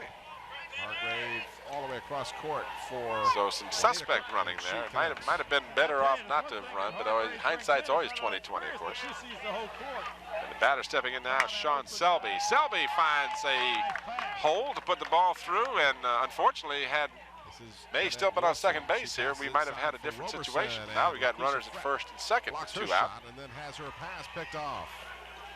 As Selby gets his first hit of the afternoon, he's 1 for 3 now. Streetman could have been And called for double dribble, but is wasn't. a runner at second and first, and the batter will be Chad Huffman, the catcher. batting 250. Isn't it though? You Walked catch and the grounded ball, out. or you play the ball and dribble. This young man, as I said earlier, was an infielder, and then moving to a catcher. That's always the position that I would hate to play the most, would be catcher. Could be that if she didn't have Watched control, a it wasn't tough game the other day between Bethel and Hampton as Brian Gerzak behind the plate had a rough afternoon. He was taking balls in the dirt all afternoon, off the chest, off the hand, in the shins. It's a thankless job. Well, he does so many things. The catcher does so many things he doesn't get credit for. But the coaches are aware of it. Ooh, good-looking pitch there. It was called a ball. I guess it was high because it certainly was over the plate. For the Patriots, back they come. They want to run. 2 balls and a strike to count. First and second, fouled away for strike 2. Pass inside for Guston, and she is fouled by Monica Hart. 2 outs, runners at first and second. Tie ball game at 4. Bottom half of the 5th inning. She may have. I don't know if I caught it or not. But you want to, well, because I asked you about, I thought it was a foul on somebody else. You said, no, I think it called out on Monica. So that may Popped up to the second baseman for the easy out. Unfortunately, the to end the inning. away from us, and sometimes I can't pick up who they call the foul. But not before. They could score a run and tie it up. Phantoms finally were able to during break through the superb pitching effort of Brett Wheeler. He got 2 hits, make that 3 hits. I can more intelligently tell the folks now that the quarterfinals will be 1 run. This coming weekend, the 16th. No errors in the inning. Have the boys quarterfinals, and I would assume now after 5 complete innings, it's all tied at 4. The Phantoms 4 runs on 5 hits. The Warriors 4 runs on 8 hits. And we go to the top half of the 6th inning. Kecoughtan will send up, once again, Mark McFadden. In the top of the order, Andy Shattuck and Russell Ward. So you got Mark McFadden, the 9th batter, who is the second leadoff man, buddy. And we got a gentleman behind us that we've had on camera a few times, Mitch Bakula. I watched Mitch call the part of that Kecoughtan Lafayette game yesterday, and I was trying to razz him a little bit. He wouldn't even listen to me. Good to see you. Dishes off underneath. Hart has it blocked by Justin. And back come the Denby Patriots. So, as I said before, don't count these Patriots out completely. They're going to come back and at least give you a game. And they do. See if we can't get a mic on Mr. McCoy here. Mic for Mitch. You're on the mic there. Well, Bob, I want to repeat, thank you for the nice words that you said about me personally in the game the other day. And I want to say that it's a good opportunity for the officials, both in football and baseball. Since I'm out of basketball now, I don't know what if they're using the films, but we use them. We look at the game, every game that you guys have. From a perspective of us, is to take a look at how we look on the game that is being played and where we are in position and the general aspects of umpiring. Well, that's what I was wondering, if you use that as a training tool. Absolutely. to see if you could have been a different place during the situation of the ball game. And it's nice to know that we're helping you guys, as well as, I know the parents of these ball players, they'll tape this and they'll keep it so years down the road they can show the grandchildren and say, look what your daddy did, Yeah, well, I'll tell you, and coming from a parent, my son played at Kecoughtan years back, son Chris, I wish that you guys were there then, because I only got a couple of films of his playing, and the fact that you guys are doing this is tremendous, and the fact, from an official, you don't second guess us. I mean, it's judgment as well as anybody else. Bob, you've been a coach, so you know that no matter what you do, hindsight always looks 100% better. And when I look at the films, I remember that. I look at that and I say, now, I wished I could have maybe been in this position. I wished maybe I'd done a little something different on that. But we are constantly trying to constructively criticize ourselves to do a better job for the kids, because to us, so it's what it's all about. We got a great baseball program here on the peninsula, and you guys make it better. Well, so Tim, I want to thank you from the association. Well, Tim he's on your side. He refereed one ball game. In fact, I'll let Tim tell you about it. Yeah, this is the most thankless job. I've probably said this 100 times during our coverage, but whenever we start to criticize a call, it comes this burning memory as McFadden belts it down the third baseline again. And he has absolutely destroyed his dad's team today. He's going to race in there, looks for a triple, and it looks like he's going to make a headlong dive for a triple. And when he plays against his dad, the best comes out. He's a young man. It's unreal. Yeah, we were talking about that in the stands. That's got to be a real interesting situation here. He's going for the cycle now. He's got a single, a triple, and a home run, and he'll be looking for a double next time up if he gets another chance. But getting back to what I was saying, it's so easy for fans, parents, and players alike to criticize officials and the calls that they make. We have the benefit of replay here. We have the benefit of not having to be running like mad to catch up with the play. And it's so easy to criticize, but you guys do a real fine job. I refereed or umpired one Little League baseball game, and I will never do it again. That's usually enough, Tim. You usually, and it happens to all of us. That I remember working my first game in 1957. You make a decision right there. Do I really want to do this again? Yeah. And once you do, it gets in your blood, and you know that you're part of the game, and that what makes you feel good is after the game, even in a losing situation, when the coach will say, "Hey, Blue, you did a good job," what I mean, and they know that you're out there giving them your best, and try to be consistent. I had one of the fans, I had the Lafayette Kecoughtan game yesterday, and one of the guys said, "Hey, Blue, that was a pretty good game." He said, 2 pitches. You missed 2 pitches. And I said, "I've had a great day." That's right. 2 out of 200 tells me I'm 99%. That's right. And I think the fans forget that sometimes. Most officials will be the first ones to admit that they might have missed a call. Well, you just can't call them all. No, but if you stop and look at the fans' point of view, they're looking at it from an emotional standpoint too, and not from a mechanic standpoint. No question. Absolutely. So anything's close has got to be in their favor, right? Absolutely. And you know what? That's the great part of the game that you can never take out. If we ever lose the emotion of the game, then we may as well all give it up, because that's what makes it the great game that it is. And so we just enjoy being part of it, and that's because somebody has to be the arbitrator out there. Somebody has to just say 5 ball start. And we try to be perfect, and you're never going to be. And then you just say, well, I'm going to give them the best shot I can. Well, we appreciate your kind words to us too. Well, you do. You really do. And I say that sincerely. I was sitting up here and I said, I got a young man here with me who's a second-year umpire, and we're out just looking at the guys, and watching the game and seeing how different things happen, because every game has a little aspect that'll be different. So we Let me ask you a question now. The clouds look like it could turn around and come down hard. What would be the point where this would be a complete game? After 5. After 5 full, innings. yeah. 5 full innings. Okay. We are there right now. That's right. So we're just about home free. Where it gets touchy, when you start to get into the 4th, 4 1/3, 4 2/3, and then it starts now you can get to the delay tactics. Those guys are not going to be so quick to warm up, and you know what I mean. If you're behind, right.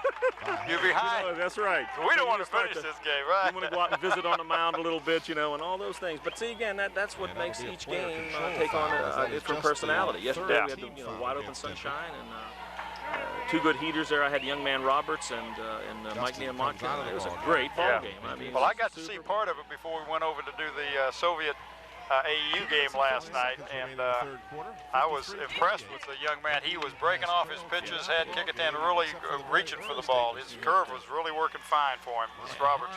And in Niamatka's case, he threw an excellent ball game. Yeah. He got some pitches in the wrong area, and they made contact. But that's the game, and losing 4-2 is it could have went either way 3 different times. Yeah. And so, but this is indicative of the.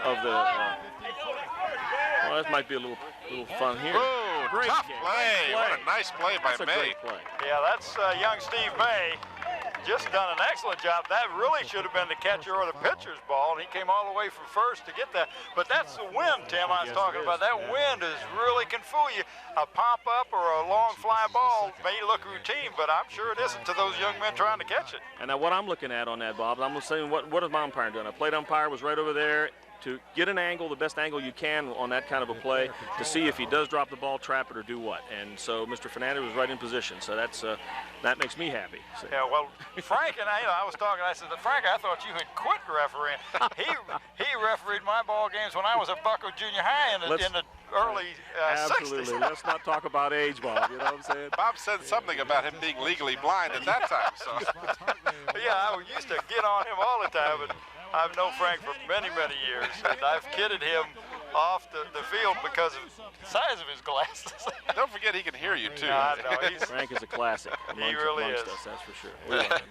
Well, again, I got to go, and I won't take too much of your airtime. I know you got on me about that in the football. Well, it gives us something else to talk about. Just a real quick aside of football is that that's an excellent tool that we're using, and to get a chance for the kids to see the game and let the fans be able to hear exactly what. I left the mic open a couple of times, Bob, if you remember. Yeah, no, we like that.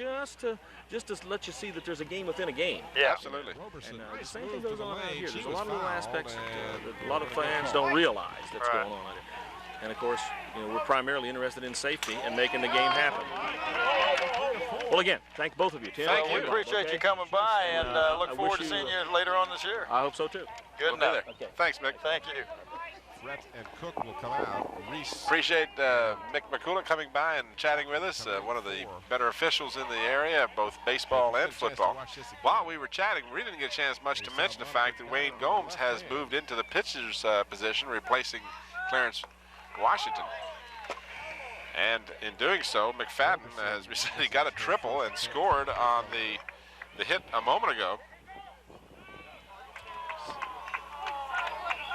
An appeal play is ruled no by the base umpires that he did not go around. No, I don't believe he went around either. That's young Mike Niamatka. We had been talking about him. He's batting 302. You got a runner on third. What a fine play by Steve May on first base. Just a little while ago, we didn't get a chance to talk much about that either, but that was a tough play, had to slide to catch a ball in front of the pitcher's mound. Yeah. And that was a nasty-looking curveball that Gomes just threw, too, as he caught Niamotka looking at that one, and I think I would have, too. It looked like it was going to be way inside and just broke across the plate. That brings up Heath Green, the catcher. Green popped up in the first inning, got a single in the third, and grounded out in the fourth. So he's 1 for 3 on the afternoon. And he bats .442, so he's due. But a foul is called.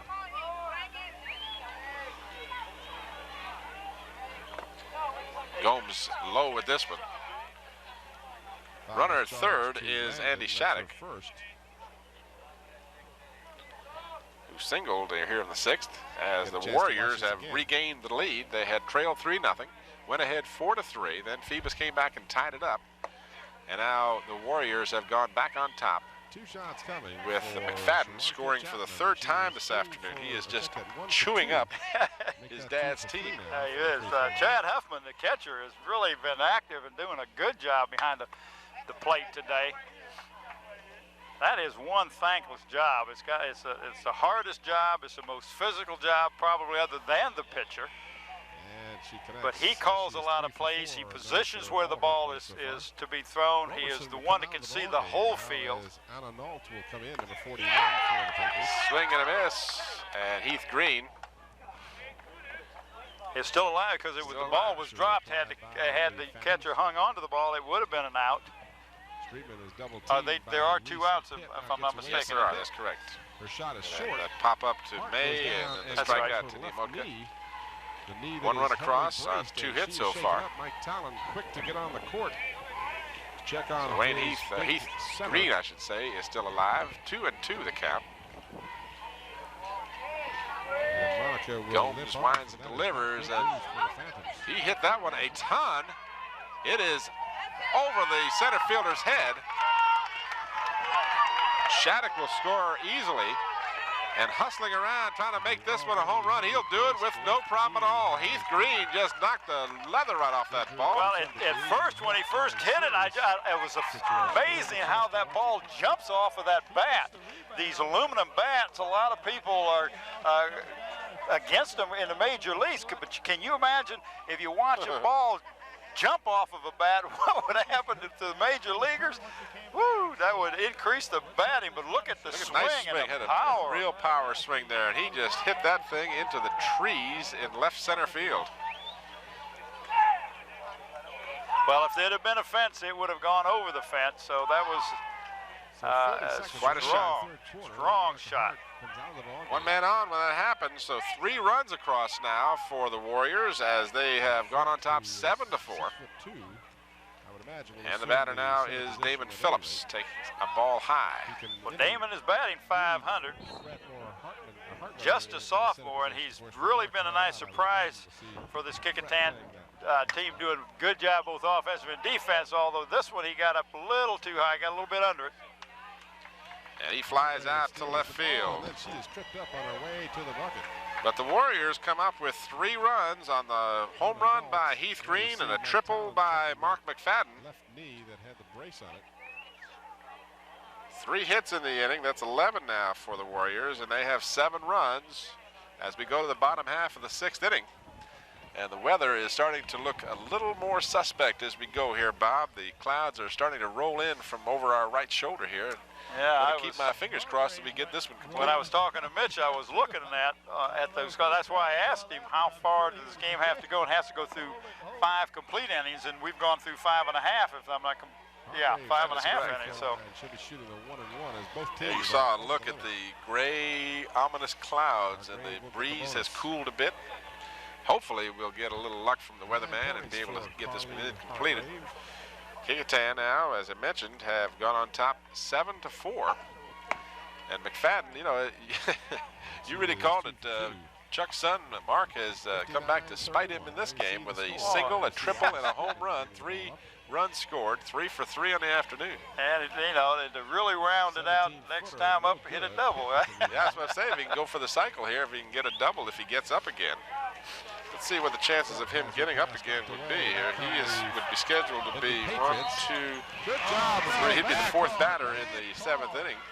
Ruby Taylor. And, of course, being behind the Phantoms. The foul is called to Hargrave. Excuse me, Kecoughtan, rather. Being ahead would at least get one more bat here, assuming the weather holds on. Absolutely. So the batter stepping in is Steve Johnson. After him would be Wayne Gomes and Steve Von Schilling, due up for the Phantoms here. Bottom half of the 6th inning. Brett Wheeler, who's had a very strong relief appearance for the Warriors, came in for Benji Beach in the 1st inning. Benji was having a hard time finding the strike zone. Steve Johnson, the batter, batting .235, has had 8 hits coming into this ball game. But you're right, I was just thinking about young Mr. Wheeler. What a nice pitch that was. That thing broke right across the plate. Looked like it was going to be outside, but he has really gotten stronger as the game has progressed. Johnson is 1 for 2 this afternoon. And he retired, what, 9 or 10 in a row there at one point. At 9 in a row, and then the Phantoms were able to sting him a little bit in the 5th inning as they got 1 run on 3 hits. Johnson hits this one to right field. Right fielder comes in to make the stop. At first, the right fielder started going back, and he had to then move in. That wind is really tricky. If you look at the top of the trees out there in the field, Tim, they are really going from side to side, so you know that wind is right strong. Yeah, there's quite a bit of turmoil in the maybe 50 feet up in the air. This front is going through our area right now. The clouds are circling around us. We just hope they do continue to do just that. The batter stepping in is Wayne Gomes, who started off playing third base and has since, of course, moved to the pitcher's mound. As we go into the 4th quarter. The count is even at 1-1 on Gomes. Gomes got a single in the 1st and flying out in the 4th, and a strike call. He is not happy at all with that. And they look to improve their record for the upcoming tournament. He thought that was outside, and he wanted to say something to Frank, but then he said, no, I've heard that Frank is a classic, so I'm not going to mess with it. No good. Hit with the rebound. Frank you got Frank's attention that time. 2 balls and a strike. Hargrave, in and Gomes out. fouls this one down the third baseline. You got Juanita Cook shooting, and she's not out there, Tim. Matt Frank's got a sense of humor. Oh, he has to. If he called my ball games, he had to keep a sense of humor. 32 of Denby. And the lead now is Fouled out of play down the third baseline. 13. And a foul underneath. Foul is called against that. Nobody on, 1 out here in the bottom half of the 6th inning. And a few drops starting to splash on us here. I was wondering if that was what I thought it was. Well, it looks like the worst part of those clouds has gone around us there. We might just get a little bit of a sprinkle, which we can stand. 23-point lead. So I hope the rain holds off. The worst part is 1 away, bottom half of the 6th. I don't know who's worse, huh? In the dirt, and Gomes will race down to first base on the walk. As it was, folks. So the Phantoms, trailing by 3, get a base runner. Back to 25. And Steve Von Schilling will step to the plate. And Fred is perfect from the free throw line. And Heath Green wants to go out and talk to Wheeler, settle him down a bit, but we got a pinch runner, number 12, for the Phantoms coming in as Raleigh Page, who is the pinch runner for Gomes. You don't want Gomes to be out there running, getting tired. He's got to come back in and pitch. So they're using a pinch runner for him. See if I got a little information here on Raleigh Page. I tell you, I really want to thank both coaches, Chuck McFadden and Buddy Denton, for giving me all this information. It really makes it easy. Raleigh is a junior. This is his first year as varsity. He's one of the backup outfielders. Von Schilling, who is 0 for 2, struck out and grounded out. First 2 times up. Steps in and takes the ball outside. Runner on first. 1 away, bottom half of the 6th inning. Phoebus trailing by 3. Low and away for a ball 2.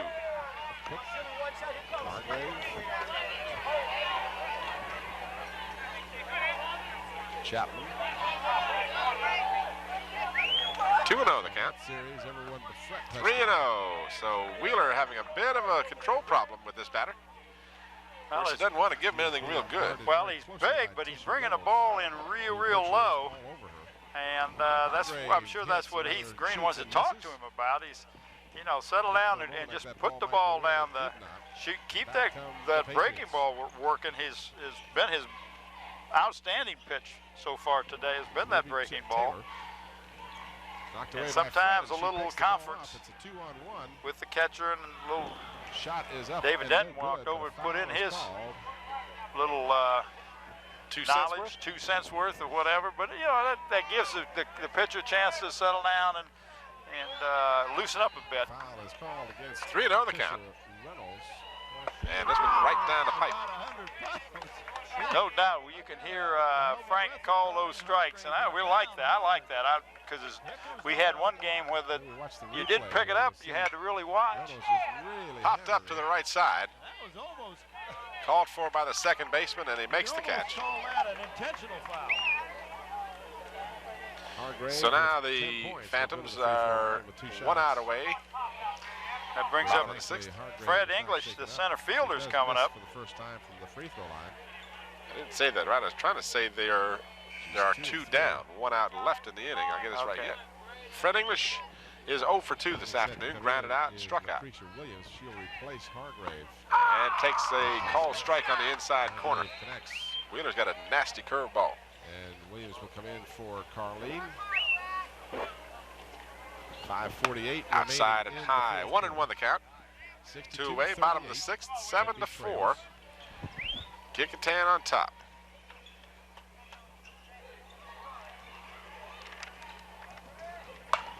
Jammed him on that pitch and made him foul it off. Kecoughtan 9-3 in the district, 10-4 overall.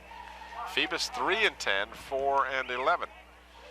As you heard Chuck McFadden, the coach for Phoebus, mention, though, he was just a couple of plays here and there away from a much different season than he's had. 13 points in the ball game for Roberson. Ball just a little low. That was one of those pitches where half the fans are going to be like happy and the other half aren't. The other half aren't. You're right.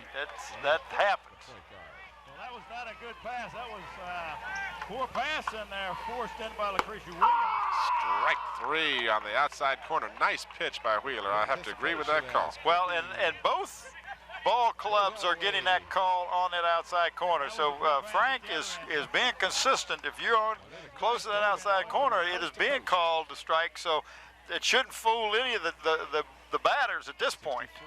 And that's one thing that as a coach, and I have said this many times before, if you're consistent as an official, if you're consistent, then the ball players can adjust to the calls you're making. Because we watched a softball game where the balls that were high were strikes that we thought were a little high, but in that umpire's mind, that was the strike zone, and you could see the adjustment made by the ball players, and that's all you ask for, just consistency. So we roll to the top of the 7th inning. Another foul on Tisha Reynolds. The Phantoms, of course, desperate to hold Kecoughtan from any further scoring. They brought Wayne Gomes in as he did the last inning, and I'm impressed with his pitching, too. He looks real strong. He's a big young man up there, and he's had a lot of strikeouts this year. As I showed you, he had 20 against the Menchville team, which is a good Menchville team, and 17 against the Warwick team, just to mention 2 teams he's had strikeouts against. So he is a young man that can flat throw that ball. Matt Harris will step in. Matt had a single in the 2nd, he popped up in the 3rd, and he had a single in the 5th, so he's 2 for 3 on the afternoon. No, that was Pitt that got that. Chantel did a good job, yes. Noel blocked out. Gomes' first pitch is called strike. That infamous outside corner. Well, and see, the pitch before, Kecoughtan fans didn't say anything. This time they said something. The same place.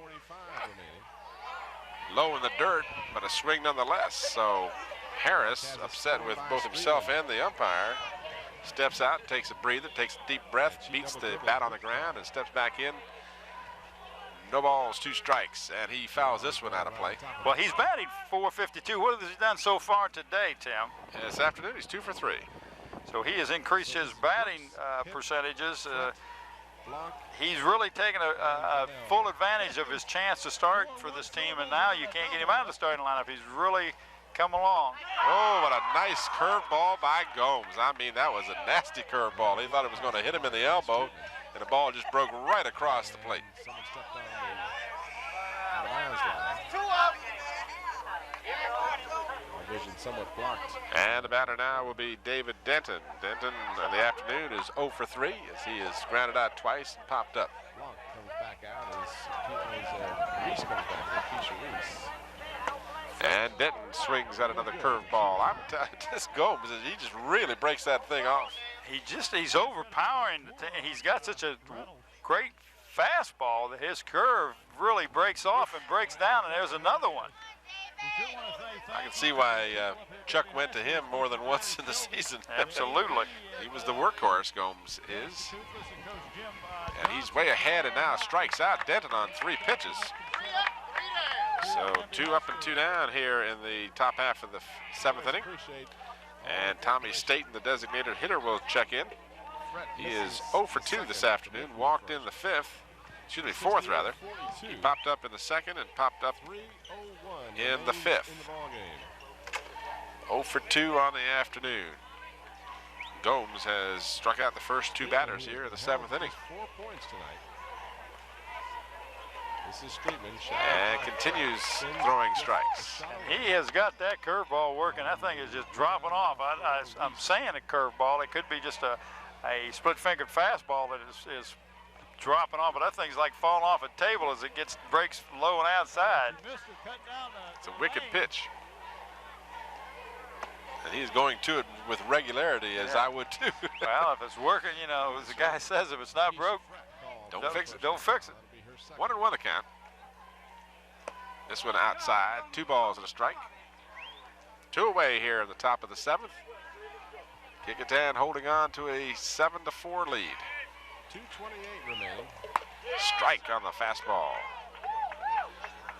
2-2 with 2 away.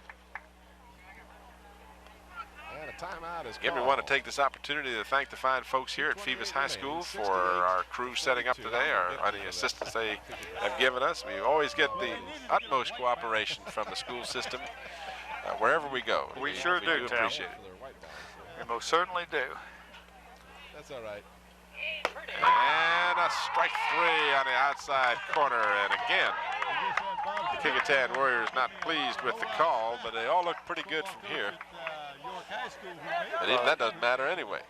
As long as Frank likes him, that's what counts. He's the one that has the last say on what that pitch is, but he's been consistently calling that outside corner. So this, it's nothing new. 11 hits, 7 runs for the Warriors as Gomes retired the side with strikeouts. The Phantoms with their last chance to get back in this ball game, and they will bring to the plate the top of the order. Brant Walden, Steve May, and Clarence Washington. Of course, Washington has moved around. I think he's still in the ball game though. Not sure he didn't switch with Gomes, but well, that brings up your top of the order, and that's what you've got to do. You got to get something going. You're down by 3, and it doesn't look like we're going to get rained out unless maybe it does go into extra innings. Now you've done it. What'd I do? It's the old announcer's jinx. It'll be snowing before the bottom of the 7th. Now, if it's snowing, we're really in trouble. Well, it's been a good ball game. We hope you fans have enjoyed it, as the Phantoms now hope to make it a little more enjoyable for them, as the leadoff batter drives it foul down the third baseline, just off the bag. Well, if you remember, Brant Walden hit one right down the line and a couple, 3 innings ago, and got a nice solid base hit out of it. This one just foul. You know, another thing, to the credit of the umpires, generally when you have any major league ball games, you've got 4 umpires. There's just 2 working these games, so they have to double up in certain calls as Walden grounds out second to first. Another shot you may have seen on your screen. So, you know, that's a tough situation. The plate umpire's got to call those calls where normally you'd have a third base umpire in place. That's right. She got back before the shot was released, but I'll have to say I haven't seen any calls that I could get on Frank about. The second try to Chapman, and she Steve May steps in. He had a single the last time up. Walked in the first, popped up in the second. So he is 1 for 2 this afternoon. Roberson to Streetman. Leading hitter on this team. Foul that one away. You saw his average 410 on the season.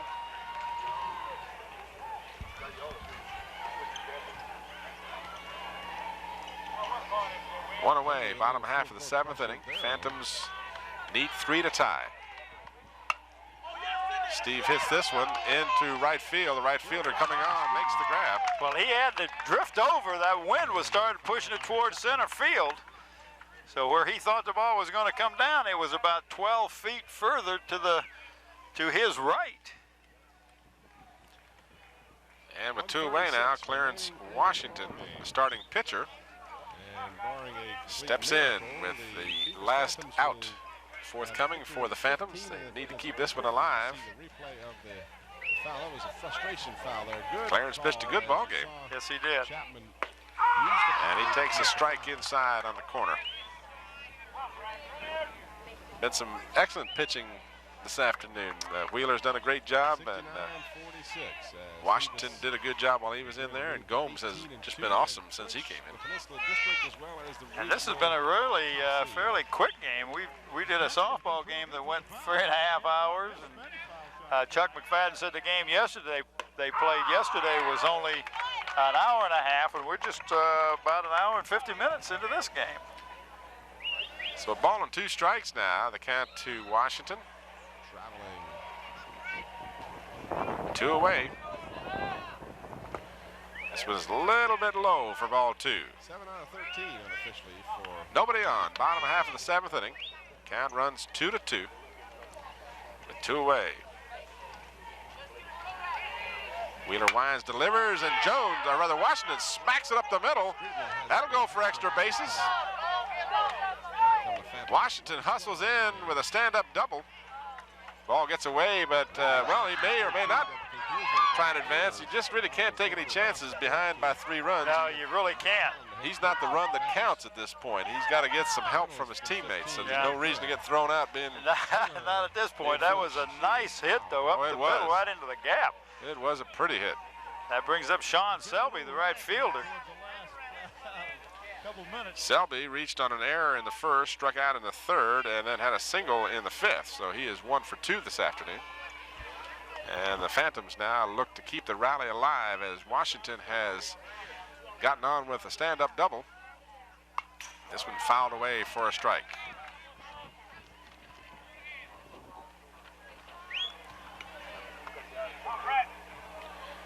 Four runs for the Phantoms so far on 6 hits. Way outside. For the Warriors, they have 7 runs on 11 hits. Unofficially, I should hasten to add, my scoring is at least unofficial.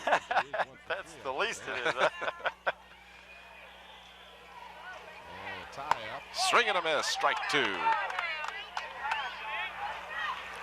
So Wheeler ahead on the count. 1 ball, 2 strikes to Sean Selby. 28 attempts from the free throw line, and they are 5. Wheeler looks at the runner at second. 17. This one is hit into center field for a base hit. 1 run will score. And that's the same place the other one was hitting. That center fielder just doing an excellent job of getting that ball. And Sean Selby in with a stand-up double.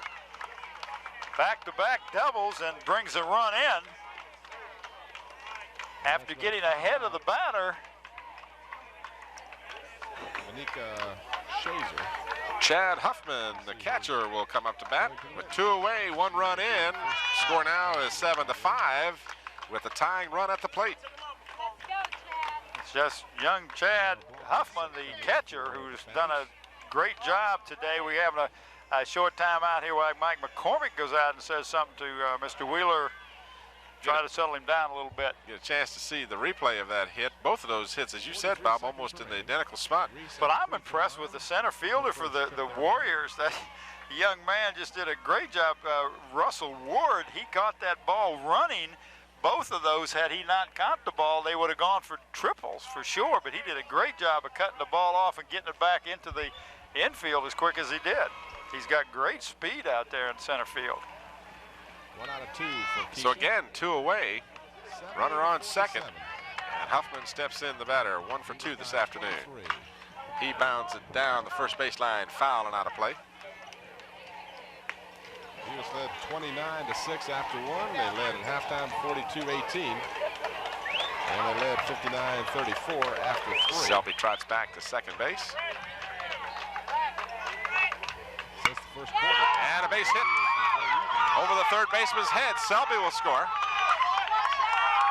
And racing into second base, Huffman with a stand-up double. So consecutive doubles, 3 in a row. And a rally here in the bottom half of the 7th inning for the Phantoms. 7-6 our score now. You know, we told you about that. Talking about how quick this game was over with. It ain't over till the fat lady sings. 3 seconds, 2 seconds. You're right. You're right. Steve Johnson steps in. So it looked like Mr. Wheeler had everything under control, and then all of a sudden, with 2 away, the Phantoms have come alive with 3 consecutive doubles. Here you see the replay of Huffman's double. He just belted that one down the third baseline. Well, Steve Johnson, the batter coming up, is batting .235. But Phoebus with just too much firepower. What a nice rally they put together after having 2 outs. 3 triples back to back to back. Doubles. That's true. Thank you, Tim. Mike. Or 2 triples. I don't think they equal out. Oh, okay. Starting to feel a little more of that precip there. Yeah, I did too.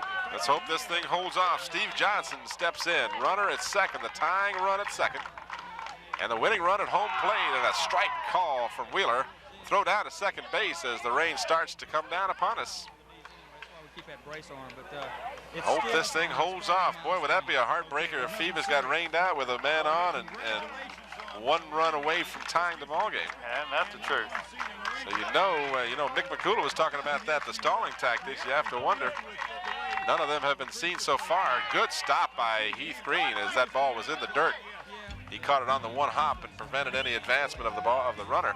Well, that runner was thinking about going down, but as you said, Heath made an excellent defensive play on that ball. 1-1 the count. Wheeler delivers. Ball hit to the shortstop. Should be an easy play. Long throw and the out. So mercifully, as the rain starts to come even a little harder, they ground out to end the ball game. But the Phantoms made it interesting as they collected 3 doubles here in the bottom half of the 7th inning. And we're going to have to wrap this up a little quicker than we want to. It's starting to rain. We got to break down. A final score, the Kecoughtan Warriors 7, the Phoebus Phantoms 6. For Bob Hintz and the entire crew, this is Tim Cole. Thanks for watching. Good afternoon, everybody. For Bob Hintz, this is Tim Cole and the entire crew. Thanks for watching. Good night, everybody.